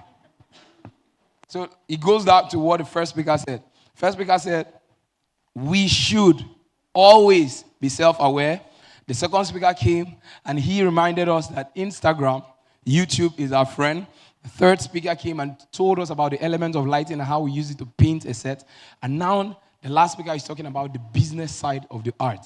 Because eventually we still have to market it. And like I said, there is no exact price tag for it. It's just a perception thing. If you don't perceive you're worth it, they will not pay you that amount. And that is the truth. I carry myself now as a premium scriptwriter. I wear fine clothes. Someone will call me now and say, Omo, there's a movie project that's coming. I will wear suit and tie. I don't have laptop. I borrow my friend's own, put it in the bag. I go and sit down there. I don't know the password for the laptop, but I make sure that the client does not see that I cannot unlock the laptop. I sit down there and they are telling me, this movie, I'm saying, okay, excuse me. I'm trying to put it in the arc. So the hero's arc. He said, sir, we don't know what hack is. He said, no, sorry. I forgot that I'm talking to people that don't. sorry about that. I'm talking about the story. I'm typing it. But between typing there, I have another notepad that I am actually writing on. And when we finish, I cover the laptop with my suit. I just put it back in the bag. I said, how much will this script cost? I said, 600,000. Now, he's not going to shout Holy Ghost fire. He's not going to shout. Because then he looked at the way I came for that meeting. Now, imagine I went with that meeting, just wearing one shot with slippers, and I'll cost 600,000. He will laugh. He said, my friend, get out. Just get out. I said 600,000. He said, can't we do 550? I said, normally it's supposed to be ₦1 million. This is ₦1 million job, but 600,000. He said, 550. I said, okay, 550, but you pay my accommodation. You know, I need light. So if you're paying me 550, I won't buy fuel. You have to lodge me in a hotel. You have to do that. And the person said, okay, no problems. I went and returned the person's laptop that I borrowed. With the advance that they paid me, I bought my own laptop and bought printer. So if you don't perceive, if you don't believe that you're worth that amount, they won't, in my life, I never thought they would pay a scriptwriter that amount of money. In my life. And guess what? The person is not a Nigerian. It's not. How did the person know? It's because I keep posting excerpts of my script, a short part of it, one page. I laugh about it, make a meme out of it. We laugh. But it's going somewhere. Someone somewhere screenshot it and posted it, and someone somewhere saw the screenshot and found out who, and that is it. So if you keep, like he said, keep doing it. Keep doing it. You get one like, keep doing it. You don't get like, keep doing it. And yeah, very much Malga at the back for this beautiful, beautiful event. And at this junction, before we cross the road, ladies and gentlemen, let us invite the chief convener of the Sportlight. You are not clapping well. Clap well. Thank you. Once again, I want to say I am very happy to have you. Please put your hands together for yourself. May not be able to recall everybody's name, but thank you, Trisha. Thank you, Great Man. Thank you, Goddess. Thank you, Chi John. Thank you, Moses. Thank you, Promise. Your name. Okay. Thank you. My brother over there. Thank you, Marilyn. I want to say a very big thank you to every one of us. And something big is coming up. It's a continuation of this edition. It's called Sportlight Showcase. And all of those things, your wedding, filmmaking, your gears and everything, have your upgrades, bring it to the table. You won't be criticized. You won't be judged. It's further, let's upgrade together. That's the whole essence. Are we good? Are we all going to be at Showcase? Yeah. Let me see your hands. All right, thank you so much, ladies and gentlemen. My name is Emmanuel, the creative director of Two Thumbs Creation, and once again, I am very happy to have you. Do have a blessed evening, and see you at Showcase. Thank you.